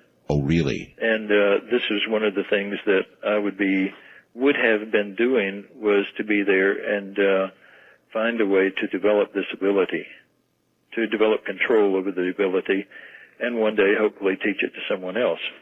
Well, look, you know, an awful lot of paranormal occurrence, like things flying through the air and things associated like that, seem to be associated with young teenage girls with hormones right through the roof, who are just going through an incredible period in their lives when they're just so pumped with hormones, and emotion is through the roof, and that's when these things occur, and it sure sounds kind of like that. Yeah, that's what it is. In fact, that's when it started happening to me, is in early teens, and I was one of those poltergeist kids, and I found it extremely fascinating, and actually back then found a way to control it.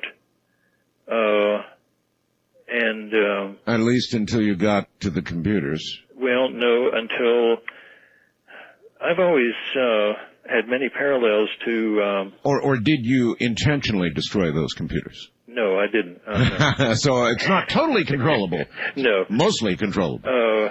In growing up, my life was quite a bit like Charlie Brown's, and I was trying to impress the cute little redheaded girl one day, and come to find out her father, the Pentecostal minister, was interested in what I was doing and met me the next day as I was going home from school, asked me to show him what I had shown his daughter, and when I did, he and 3 of his deacons who were with me just had me down on the sidewalk screaming for the Satan to come out of me. And you're dating his daughter? No, I wasn't dating his daughter. I would like to. Had interest in his daughter? I was just trying to impress her. You know, cute little redheaded girl. Well, if Dad thought you had this kind of power and knew you were interested in his daughter, right away, you're probably possessed anyway, as far as he's concerned. Well, now that you come to think of it, I don't think I would like my daughter doing that either.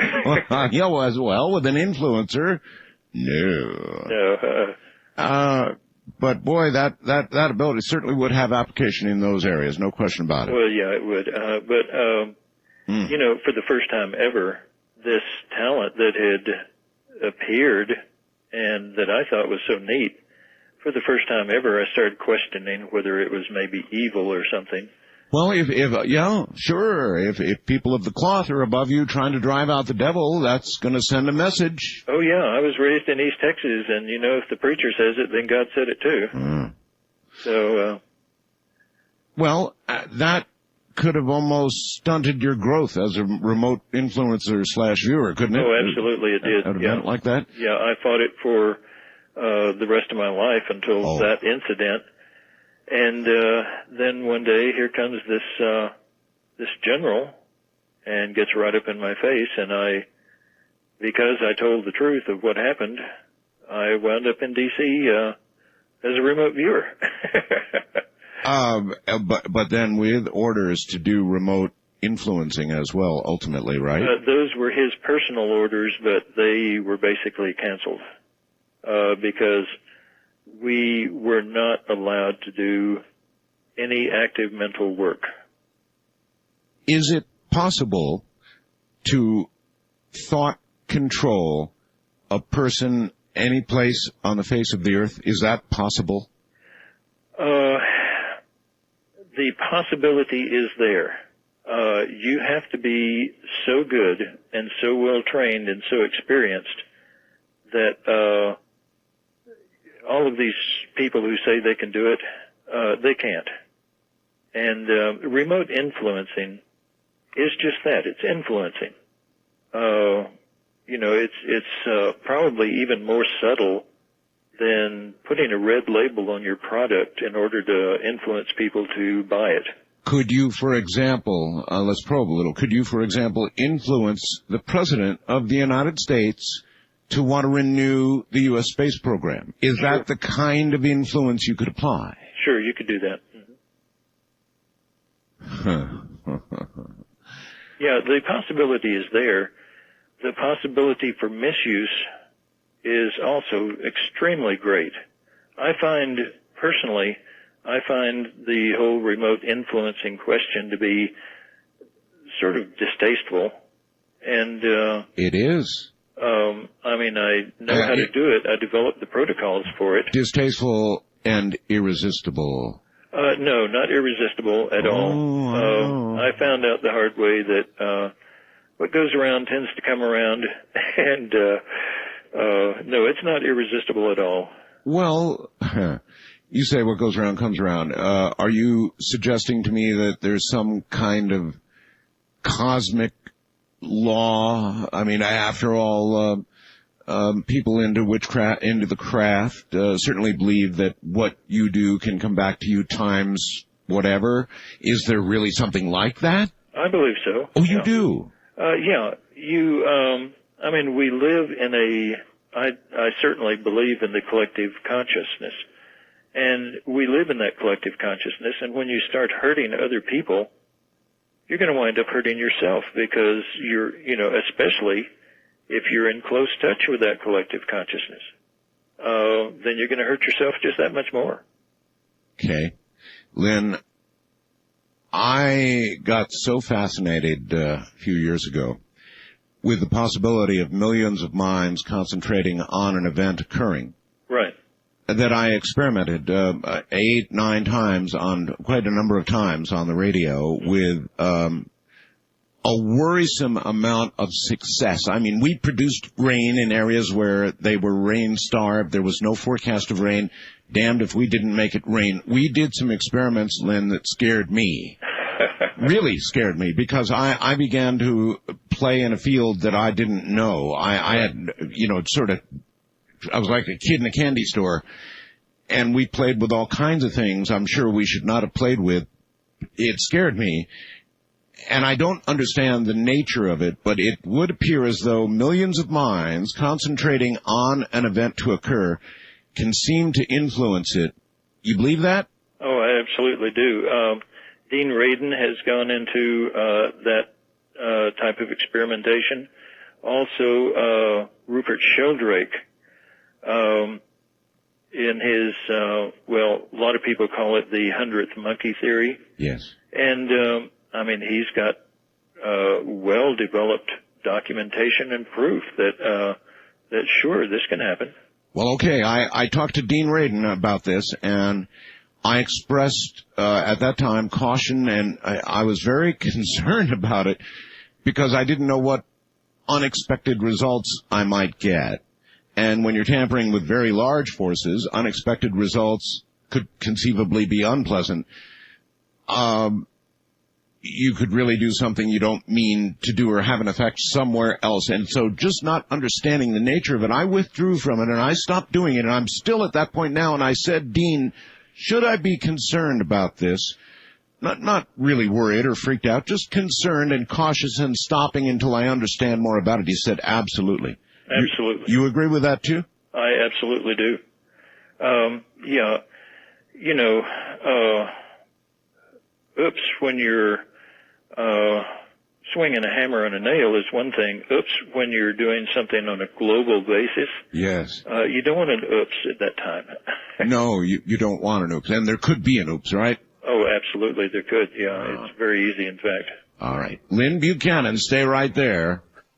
Listening to somebody who was in the CIA program, the U.S. government CIA remote viewing program. I'll remember that night line till the day I die, when they admitted all that went on with Ted Koppel and admitted all that and the millions of dollars spent. Whew. From the high desert in the middle of the night. Well, Mars is certainly in the news right now, isn't it?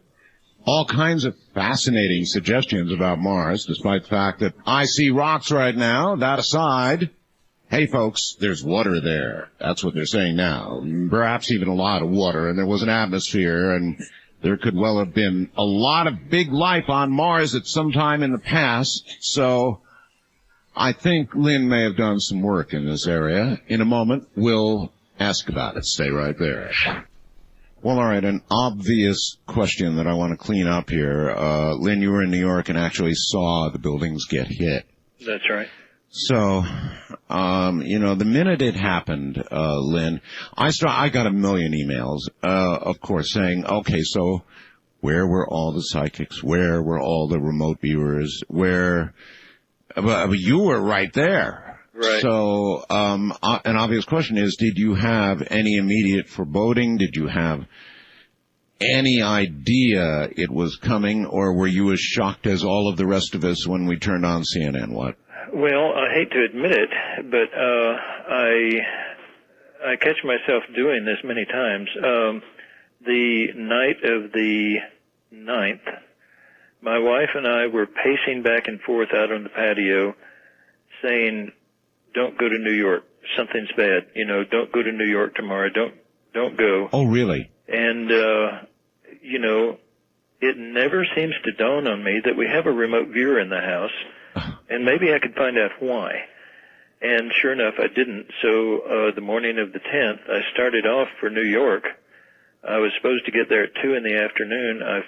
Because planes kept breaking down, I finally wound up on 5 planes that broke down in the process of getting there. 5 planes. And there's a message. Finally got there about 1 in the morning, and still had this, foreboding feeling of don't go. But I figured, well, the plane's breaking down is why I shouldn't have gone, and so that's probably what the feeling was about. And sure enough, the next morning I found out what the feeling was. Wow. That's really something. So I guess, like a carpenter's house is never finished, a remote viewer just doesn't look around himself or use it to his, that is one of those things. I've been there with my wife when we say, you know what? This feels wrong. We shouldn't be doing this. We really shouldn't. If you feel, in fact, my wife and I have said, if you feel poorly enough about doing this trip and you feel strongly about it, let's turn around and go home. Yeah. Mm-hmm. And then you keep going. That's right. We've always kept going, but we have come to that question. And so when a remote viewer gets to that point, you would think, voila, you'd be right on it, but no, huh? Well, no, in fact, it's actually part of our training. We basically did not do remote viewing until we were tasked. And, so, people ask me, well, have you done such and such, and have you done the, Joan Ramsey? Well, no, nobody tasked me to. At the same time that the Joan Ramsey case was there, by the way, there was another case almost exactly like it. All of the psychics in the nation were scrambling to get some publicity by, solving that case. And this other police department down in the South, there was a young colored girl who had been killed about the same way, and that police department was begging for some help. And we helped them, and that case got solved. Well, all right. I'd like to understand how the 9/11 event was missed by the world's greatest psychics and remote viewers. I really would like to understand that. You would think such an event would stand out in the immediate future of humanity like a gigantic sore thumb. I mean, the event, I would expect so, yeah. An event of that magnitude would be monstrous in the collective. I would think so. So, I mean, the question's there. How could something so momentous be missed? I wish I had an answer. I keep kicking myself, why didn't I sit down and figure something out? I'm not sure that anybody would have done anything about it if I had, but at the same time, I keep kicking myself thinking, surely I could have gotten this. Surely I could have found something out. No, but there is no question, Lyn, that if you had gone ahead and remote viewed that with an eye toward your trip to New York, and then you had written it down or, had witnesses that you said this was in our immediate future. Sure. You'd be, well, I don't know what you'd be right now. You'd probably be behind with closed doors somewhere in some government building or something. And you'd probably have been questioned a whole lot. A lot of things would have happened to you, I suppose. Yeah. However, to be fair about that, there have been other instances where we have been tasked and have come up with information that would show that something was about to happen, and we have turned it in, and as a result of taking action on it, the thing didn't happen. Mm-hmm. And it gets back to the problem like you were talking about earlier. And it is a big problem. Credit for things not seen, good things not seen that protect the American people. There is a lot of it. People need to know that. And there's got to be a reason why we have not yet been attacked again. Not to say we won't be, but a lot of time has gone by, and you would think retaliation would have occurred had it been easy, so something must have been in the way. People with information, stopping it, whatever. Well, there may be some people working out there. I can tell you, actually, though, that I know this for certain. Anyone who says that they are officially working for the government as a viewer is not being exactly truthful with you, because the government is not officially using any remote viewers in any of the agencies of the government. Well, I've heard the Chinese might be having a program. Oh, yeah. Well, those governments, I mean, I'm talking here about the U.S. government. Oh, I realize that. I'm building, though, to a point. I mean, if our enemies have it, and if it really works, which you're assuring us tonight it does, and every night you've ever been on, then what the hell's wrong with us? I mean, if our enemies have it, that's too much of an advantage. Yeah. Mm-hmm. Yeah, it's as though, we suddenly stopped using radar. And it said, we don't believe in radar, so we quit using it, but every other country in the world had it. Exactly. It's, money in politics, some people ask me if the government is still using it, and my pat answer is, well, I certainly hope so. They quit telling me things when I retired. I certainly hope they are, but, they would be stupid not to. And of course, that changes the question from are they using remote viewers to does our government ever do anything stupid?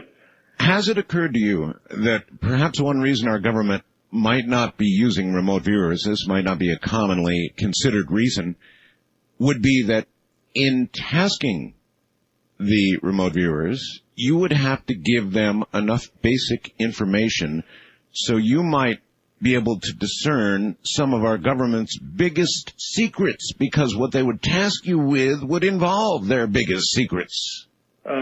There was, I believe, some fear along that line, yeah. In fact, we did get raided a few times for some of the things that, for instance, Joe McMoneagle found out, drew the inside of the absolutely most top secret product that they were building, Area 51 type work, and actually drew an accurate picture of the inside of it. See, they would hate that. Oh yeah. And as a result, what? We got raided. You got raided. Raided. They tried to arrest Joe and cart him off to jail for spying because they knew that no psychic could do anything like that, and sure enough, he did. Wow, I had never heard that. Oh yeah, yeah. That's some raid. Well, how did it come out? I wasn't there at the time, but they quickly called downtown and got the people to vouch for the fact that it had been tasked to us, and that there was no other way the information had come, and that it was witnessed, and so. Gee, you would think that the filing of a report of that magnitude alone would reinvigorate the program. Well, there was what was quite often called the I forget how many martini lunches, 7 martini lunch, that people would see the information we had gotten and found out how we had gotten it, and lunch that day was solid martinis, or solid alcohol of some form. Oh, yeah. Oh, all right.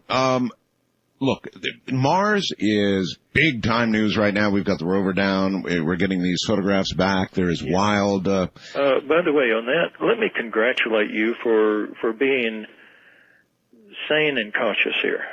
I've been listening to your comments, and I'm very impressed with your ability to stay rational on this. Well, that probably means you agree with me. I'm keeping an open mind, but I tend to agree, yeah. Uh-huh. Well, there is a lot of controversy. I mean, there really is. And, I've dealt so long now with pictures of things like ghosts and what people perceive as apparitions, and frankly, a good 10% of them I cannot explain, and I've posted many of those up. I mean, just inexplicable pictures or what I thought were inexplicable, but the 90+% that I cast off, I know damn well it's a lens reflection, or I know it's this, or I know it's that. Yeah. Mm-hmm. And it's kind of like Mars now. It really is a pretty good parallel. I mean, gosh, you look at a million different images, you do close-ups on rocks, and I don't have to repeat all this, but they do look pretty much like rocks to me. But you've done some work on Mars, haven't you? That's right, yeah. Uh-huh. It is, after all, pretty fascinating. Gee whiz, water on Mars, it looks like for sure now. Water and at one time an atmosphere, that's the stuff of life. And so it seems like there's some possibility that there might be an ancient civilization, or that life of some form might have been or might be now on Mars. What do you know? That's what we found as a collective group in the unit. Now, this was not officially tasked to us, but that's what we found, that there had been an ancient civilization there. Really? That, pretty well just died off because of the climactic changes. Huh. And we gave descriptions, and in fact, one of the descriptions that I gave of one of the life forms, I was extremely surprised when, when they found that Mars rock up in the Arctic, and they found the little microbial-looking things in it. That was the sketch I had drawn. And a sketch of a microbe? Well, I didn't know it was a microbe at the time. I had done a session. See, we were never told beforehand what we were doing, what we were being tasked with. But that was it, life on Mars? Oh, yeah. That was one of the life forms that we found on Mars, yeah. Do you recall the highest in the food chain that you observed? Was civilized and wow. And had buildings and structures and things like that, yeah. But this was many, many, many centuries ago. I mean, this was not recent history. I understand. Do you have any sense of what happened to Mars? Basically, the climatic changes caused catastrophic changes in the ecosystem, and it wouldn't support life anymore. Yes. One of the reasons that a lot of people don't like that scenario is because you get headlines like I'm looking at right now in Nature. It came out today. It was on CNN today. The headline is Climate Change Extinction, a Threat to 25% of Animals. And what they're basically saying is that our climate here on Earth is changing so quickly right now that unless something changes, a quarter of all species on Earth will be extinct, perhaps within our lifetimes. Sure. This is serious stuff. Well, it's serious stuff. It has a domino effect. I mean, think of the human lives that's going to affect? Take as well. I suppose so. Now, I don't think we're on the list offhand, although maybe to some degree in terms of increased mortality we are. I don't know. Yeah, but what if, one of the life forms that goes away is the grasses, then you don't feed the cattle, and the cattle, feed the humans, and I know. So it's a domino effect. Believe me, I clearly see that, and I've been screeching and yelling about this for years now, this climate change, this rapid climate change that now they're coming to believe indeed can occur and has occurred in the past. Sure. And it may be occurring right now, in front of us, in our lifetimes. You usually think of these things, in long geologic terms, and you don't worry about it in your lifetime or maybe even your child's lifetime. It's somewhere out there. But they're talking about our lifetimes. 25% of all the animals on Earth. The oceans are increasing, the ice decreasing in the north and the south, and the world is changing really quickly, and not too many people are paying attention. Sure. Well, how many mammoths have they found with green grass still in their stomach while they're embedded in ice? A whole bunch. Yeah, and that didn't take place over millennia. That evidently took place during lunch. Yeah. Now, see, if it can happen on Mars to the degree that we're up there looking at nothing but the debris of what was, then it can happen here. And then when you read the headlines saying basically it is happening here, it is happening now, people just don't like that. It's scary. Well, if the people who don't like it just find the solution is to turn off the TV, then it's going to continue happening. Which I might add, they do a lot of that. Oh, sure. When people see something that either scares them or they don't agree with because they're scared, that's what they do. Hey, there's always a rerun of Friends you can watch instead. That's right. Yeah. Exactly correct. It's just the nature of the human to want to reject that kind of material. And so I take, is that one of the reasons that Ed Dames will talk about some very dire things he sees, like starvation, for example, mass starvation. Yeah, the doctor has been talking about that for years. Yeah. Climate change, that kind of thing, radiation from the sun, that kind of, all kinds of stuff like that. Anyway, hold tight. We're at the top of the hour, all right? Mm-hmm. Okay. Lyn Buchanan is my guest. We're talking about what may be to come.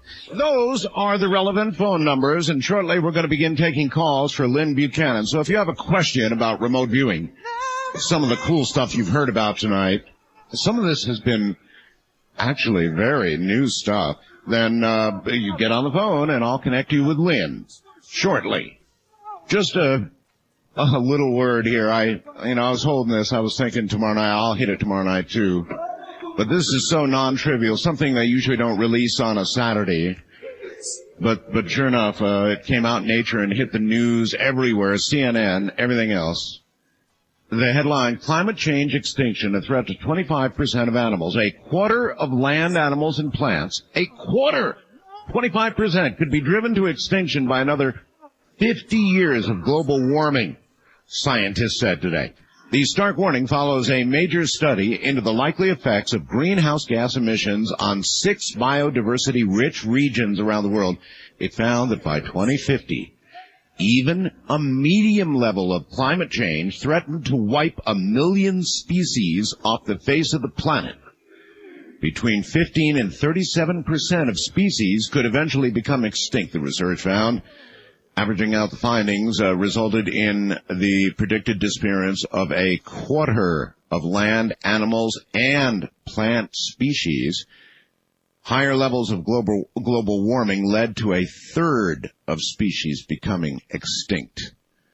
That's really sobering stuff. That's out in Nature today, and it bears directly, I guess, on what we're talking about. So, Lyn Buchanan will be right back. I wonder, Lyn, whether you have looked at this enough to know whether what's happening to Earth right now is some variation of what happened to Mars.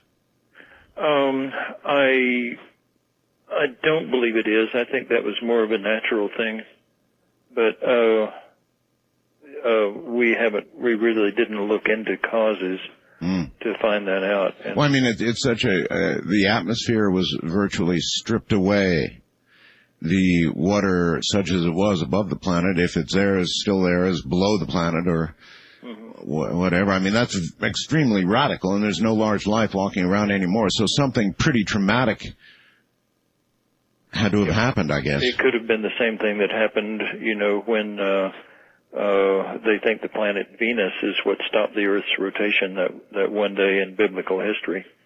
And that may have stripped an atmosphere away. I don't think there's a way to know scientifically. How do you feel about the Bible and then what you have remote viewed in the past? Have you ever tried to verify through remote viewing anything that the Bible tells us happened? Oh, yeah. And in fact, there's a lot of absolute truth that's, much of it is masked with religious terminology or with religious interpretation, and yet the truth is still there. And the Bible is a good book.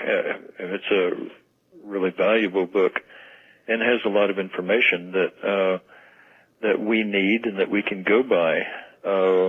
I wouldn't write that book off in a long time. It has a lot of potential.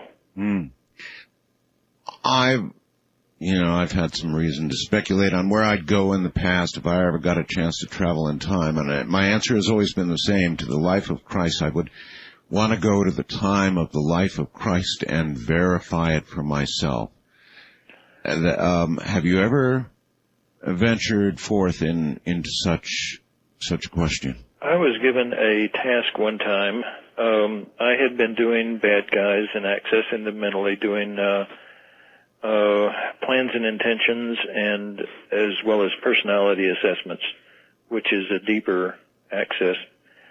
And I had gone in to complain because, it was really tearing me up doing all these bad guys because you mentally associate with them when you do. I went into my boss and I said, I can't take this anymore. Give me Mother Teresa or Bozo the Clown or something, but, I can't take this anymore. And his answer was, you're a soldier, suck it up and do your job. Yeah. And, get out of my office. And I guess about a week later, I got a target, which was just a personality profile type thing. And I went into it to do my job, and the minute I started the session, I got this sudden awareness, and I said to my monitor, whatever evil you think this guy did, he didn't do it. You've targeted me with the wrong guy. And we went on through the session, and finally at the end of the session, by the end of the session, I was just glowing inside. I'd never met any person like this, and I actually accessed this person's mind, and just the experience was a life-changing experience. And of course, when the session was over, he said, okay, well, let's see if there are any further questions. He opened the envelope and pulled the thing out, and our director had taken a sheet of paper, and right in the middle he had written the word Jesus. And that had been my target that day. And that one session was a large turning point in my life. I think it was Courtney Brown one time said, you met Christ at that level. What did he tell you? And the only answer I could give was, Courtney, when you've met Christ at that level, he doesn't have to say it. He doesn't have to tell you anything, And, it was a real life-changing experience. All right. You remember you told me Saddam Hussein featured himself as someone who would be running the world? Yeah. Mm-hmm. How would you know whether the mind you had read was somebody deeply delusional or the real McCoy? I think when you get to the depth of his delusion, it becomes the real McCoy. I think you're asking, though, how would you tell the difference? How would you tell that God doesn't want him to run the world? Well, no. I think that wouldn't be gained in remote viewing. That would be gained by just observing what goes on. But when you're dealing with having met the mind of Christ, right? I just wonder how you know it's the mind of Christ versus somebody who's delusional and believes it's a fairly common delusion, actually. I see. Because that was the target. And you don't miss the target? You do at times, but that one I didn't miss, no.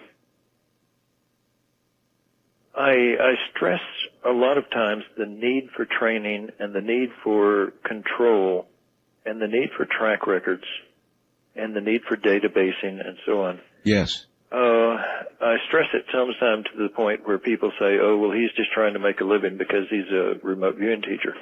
But that's not it. I make a very good living aside from the teaching.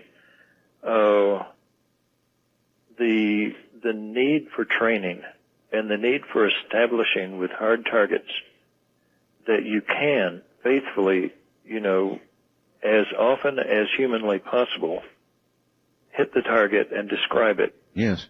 That need is there. It's part of the training, and it has to be. I see people who go for a one-day course and workshop in remote viewing, and they come away and they immediately go out and try to save the world by finding missing children and all that. And in the process, they tend to destroy themselves as well as everyone else. There would be no way to meet with the mind of Christ and have that experience and not have it profoundly affect your entire spiritual belief system and life and, I guess, everything, huh? I don't think there would be, no.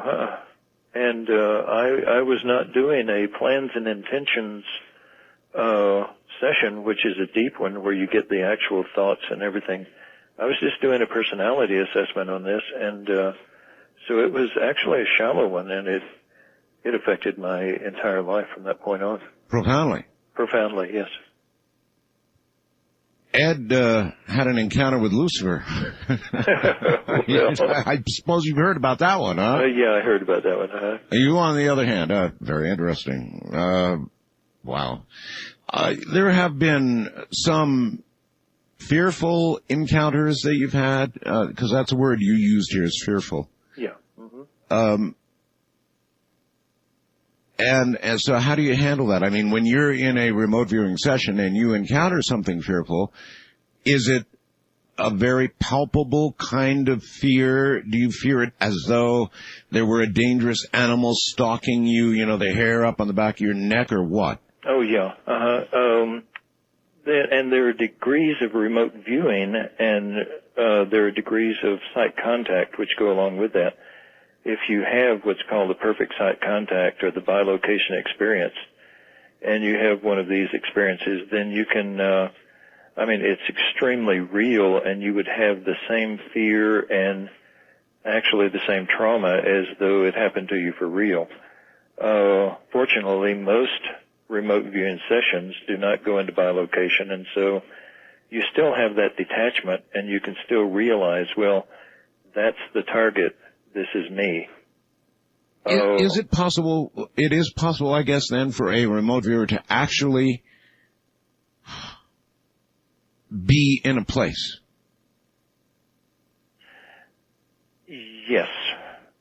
Let me give you an illustration. One of my students had been wanting to have this bilocation experience, and I kept saying, you're not ready for it, you're not ready, just be patient and all that, but he kept being impatient. Someone gave him a target of a man drowning in mud and being swept away in a mudslide. And I was working with a group of students over on one side of the room, and the student ran over and said, "You've got to come over here quick." Somehow he had bilocated into that person and was struggling for breath. He couldn't breathe, and it got to the, I knew what was going on because I had seen the bilocation experience before, and I thought, and I'm not proud of this, I thought, okay, buddy, you wanted this, then, we're going to let you do this, and I'm going to pull you out when it's going too far. And right at the last minute, I pulled him out. He had come to the point where he knew he would not live through that session. And he had come to the point in that session where he had accepted his own death as being imminent within seconds. Do you believe, had you let it go, do you believe it would have brought physical death? Oh, no. He would have passed out completely, and then the fainting would have broken him from the target, and he would have regained consciousness. Okay. However, there are other things. I have come out of sessions with broken rib and things like that. So there are those dangers and possibilities. How, pray tell, does one get a broken rib in a remote viewing session? I like to think, I'm very practical, I like to think that when I access the person who just happened to be in an accident at the time that I was accessing him, yes, and broke his rib, I like to think that my muscles tightened up to the place where my muscles broke my own rib. I am not into the magic stuff, and so I look for logical, plausible explanations on all of this. So you're saying this happened to you, and the way you dealt with it mentally was to just sort of say it's the power of the mind? Yeah, If the power of your mind can break your rib, then maybe the power of your mind could keep your windpipe constricted to the point where you wouldn't get enough air and would die. Oh yeah, this one particular student would have passed out from lack of oxygen, but of course that would have broken him from the target, and then he would have regained consciousness. But he was in dire straits. He's sort of a big burly guy, and he sat there the rest of the day crying. Shaking and crying. He had had an experience that he did not want to have. And that's bilocation. It's called bilocation, and it can be a very dangerous thing, especially when you bilocate into another person. And that's always a thing I try to guard my students against. Before they ever get to the ability where they can do that, I teach them the method for getting out of the situation. Question. Yes.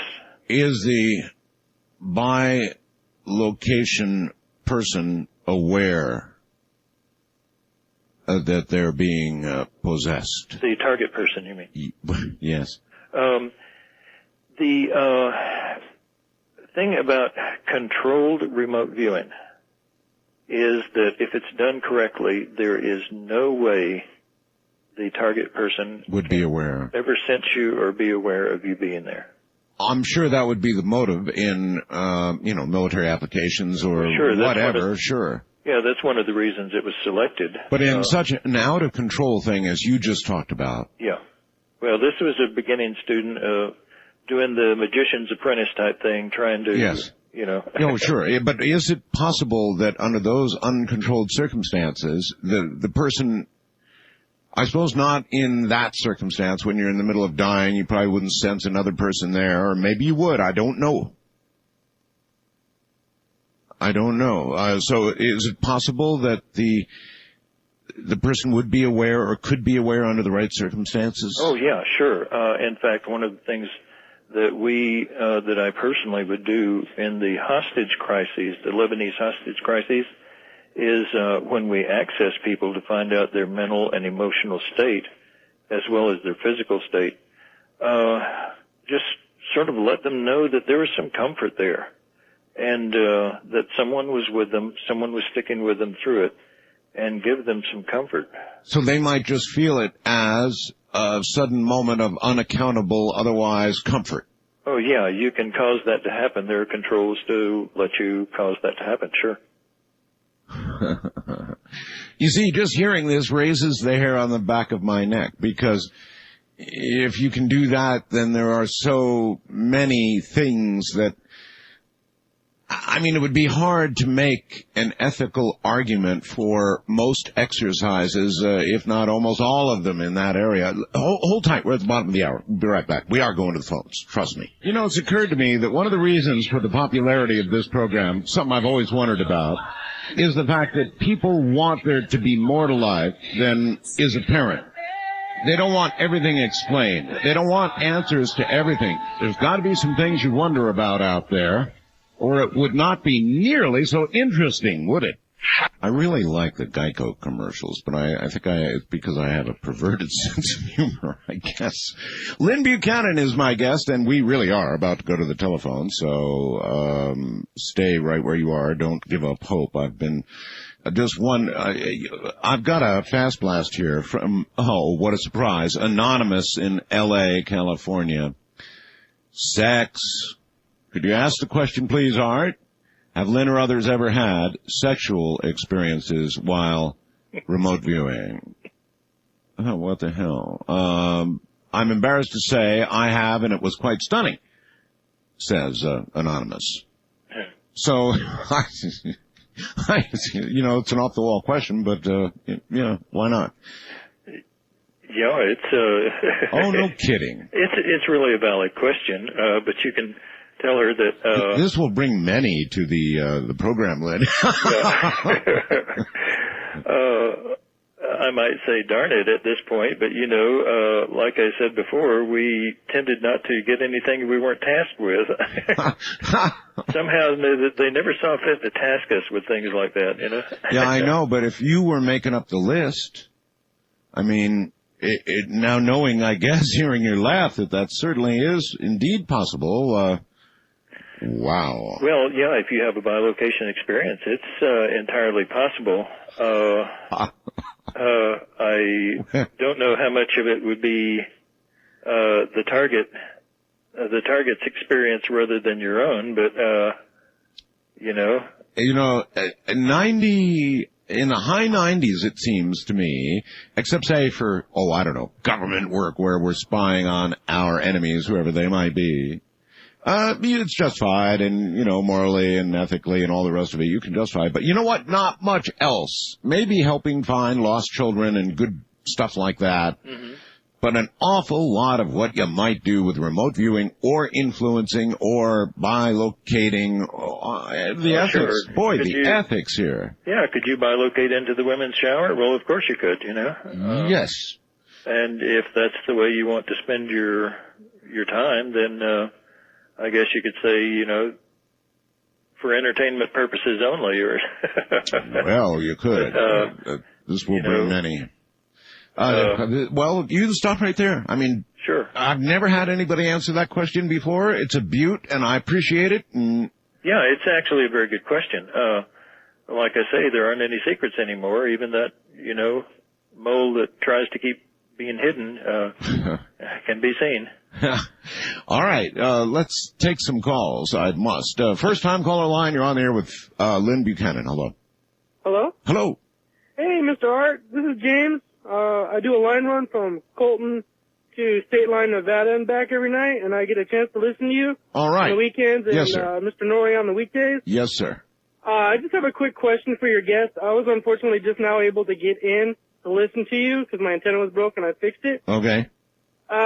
He mentioned as I was driving that he had classes and students. Was he referring to he teaches classes on how to do this, or was he just saying that he teaches about it? All right. Good. Good question, actually. Lyn, you're writing a book now, so that's...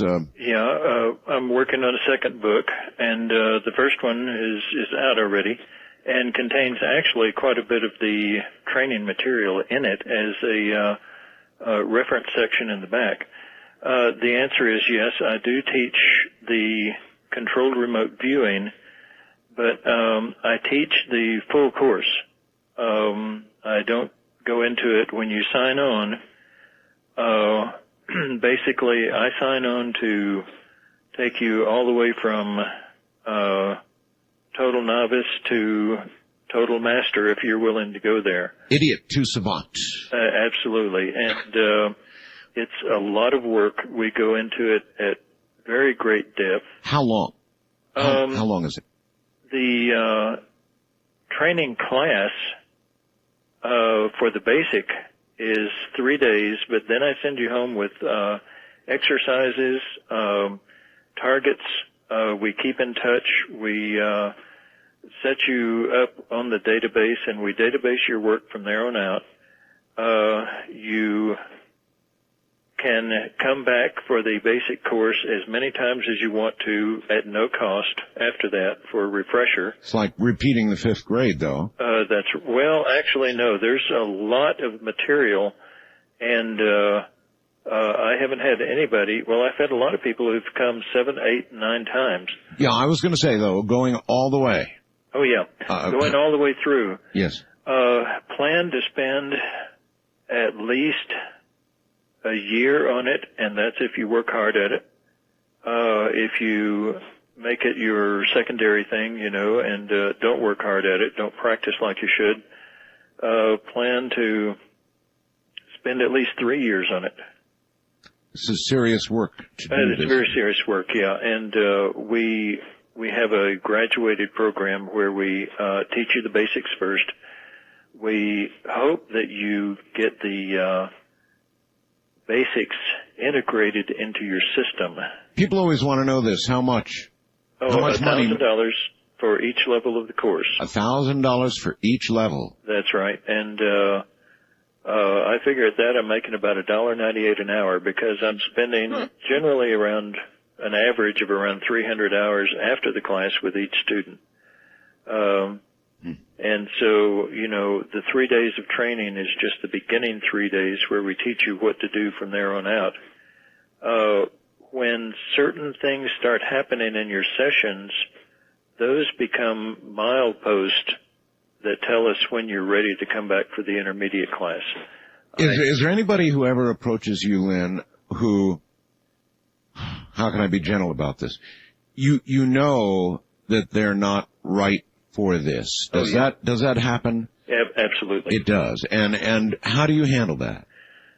I generally find out what they would like to do about it, what they would like to do with it, and try to steer them to a trainer who will teach them along those lines. Huh.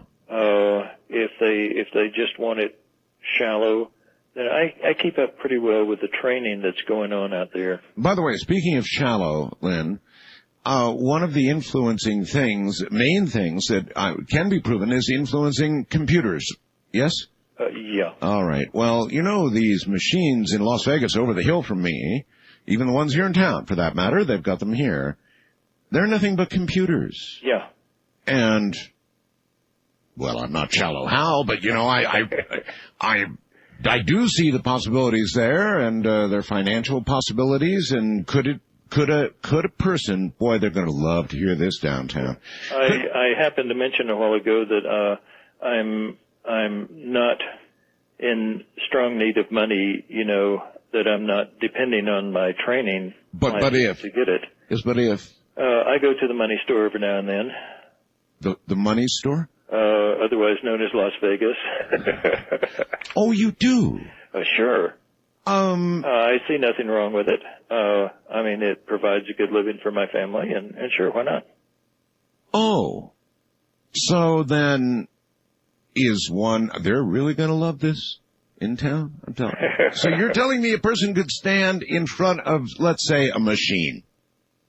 Don't care? Poker machine, one-arm bandit? Yeah. The lemons and the cherries and stuff? Let me also explain that it's not as easy as it sounds. Well, even if it's hard, it's going to worry them a lot, Lyn. Oh, yeah, sure. And basically, you can't make it happen every time. It's not remote control. It's remote influencing. Yes. You can change the random hit rate in your favor. Sure, you can do that, and you can walk away a winner. And you can bring up sevens. You can influence the randomness to where sevens will come up more often than they would otherwise, at a noticeable amount, so that you can come away a winner. Sure. Does that mean you're going to win every hand? No, absolutely. Does that mean you're going to win a majority, though? Sure, yeah. Ha ha ha. Yeah. Well, I wonder, of the new percentage of recruits who've listened to the last 45 minutes or so, how many will be motivated by sex and how many by money? Wildcard line, you're on the air with Lyn Buchanan. Hello. Hi. Hi. My name's Chris. I'm calling from San Diego, California. First off, I'm a first-time caller, long-time listener, and I'm going to thank you, Art Bell, for all that you've done with this show. Thank you. I personally have, for the last year, have been deeply in a ritual practice on meditation, and I've been on my own on this, and I've had some experiences on my own that I haven't been able to explain and been on my own doing, and this is the first time that I've ever come close to anything that's kind of related to what I've gone through. So what I'm looking for here is just, I will share a brief experience and then maybe any advice or comments. A lot of the times when I go into my meditations, I get into a certain state, and I'm not doing this intentionally, I'm just focusing on my breathing, where when I close my eyes, I see black, and after a while, the blackness will dissolve, and I'll be in my living room, or I'll be at the local Starbucks where I've hung out. I've gone back to Tucson, where I've seen friends that I've never met, and I've confirmed certain things. I was able to confirm a friend that I never met, a car that they drove, and I described it to a T and later was there physically and was able to confirm it. And it's never been a point where I know I'm not leaving my body. I know I'm still in my apartment, and it always felt like reality was coming towards me. All right, so what, do you have a question from all this? I've looked for it. I'm just trying to reach out and see is this what I'm experiencing sound like what remote viewing is? Let me address three things that he said there. One, if you try to make it happen, it won't. Yeah, I've never been able to. I've never tried to. The more I try, so I let go. Yeah, and that's right. When I let go, and every time, even the little voice in my head says, "Oh, I'm at this place." Like last night, I was down at the corner at my street corner at the gas station. I said, "Oh, I'm at the Texaco gas station." Sure. Automatically, it disappeared. Yeah, and it will. The more you try to capture it, the further away it seems to get. Second, the experience you had there is could be what Inga Swan calls spontaneous remote viewing. It happens to you. Once you get good at spontaneous remote viewing, will happen even when you're not totally in a meditative state. And so practicing this, meditation is a fantastic way to get in touch with yourself, with your inner self, and it's a good practice. But isn't it a sort of a general thing where you're opening your consciousness damn near randomly? Sure. As opposed to any direction which would be supplied by remote viewing or... And he has no control over where he goes. Generally, he will go to familiar places and familiar people. And this happens quite a bit with the spontaneous remote viewing. You have to add controls to this process in order to target some specific place and have control over it. The third thing I wanted to say was that in controlled remote viewing especially, we sort of build a mini virtual reality with stress on the reality. And it becomes real to us, and yet, unlike, say, out-of-body experiences where a part of you goes to the site, and people have actually been witnessed at the site, in the controlled remote viewing, you're building a mini virtual reality where your subconscious supplies you with all the information in visuals, smells, taste, textures, and all that. And this is one of the reasons why in controlled remote viewing you can never be picked up at the site. You can never be noticed there or even sensed there by dogs or animals or anything, is because you're not going there. The site is coming to you. And so this is, the experiences you're having are all very well in line with the process. Lyn, I've had a really clear, unmistakable case of precognition in my life. One. Is that all? And that's all. Oh, really? And really? That's uncommon. But it was a whopper, and it was waking hours and everything else, and it was really, really strong, and it really, really happened. In fact, when my car got hit, I fell to my knees watching it happen because I was driven to this window to watch. I knew something was going to happen to my car. Sure as hell, guy got in front, started his ignition, threw it in reverse, hit my car while I was watching because I knew he was going to hit my car. I actually went to my window, this apartment. So it was random. I didn't want it. I didn't bring it on. I couldn't do it again if my life depended on it, and probably even less if my life depended on it. So can you actually control these things? Do you think that a discipline like remote viewing can become so sharp that it can start to control what's natural for you sometimes? Oh, yeah. Or even but it takes work, it takes practice. And here again, what you experienced was what Ingo calls spontaneous remote viewing.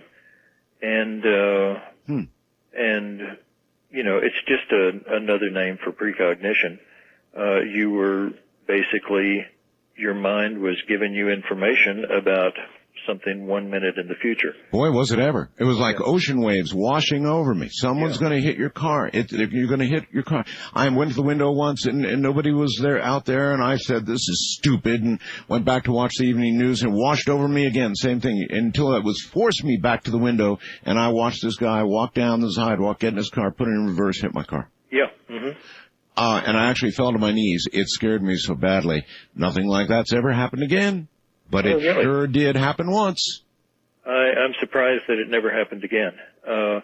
It's a much more common experience than most people realize, and a lot of times it happens simply as a life preservation type thing. Unless you're talking about decisions that we make in life. I tend to make fairly good decisions about what to do next in life. Yeah. And a lot of that, I suppose, is intuition when you're faced with a question about direction in your life. Intuition takes over and says, here's what I should be doing.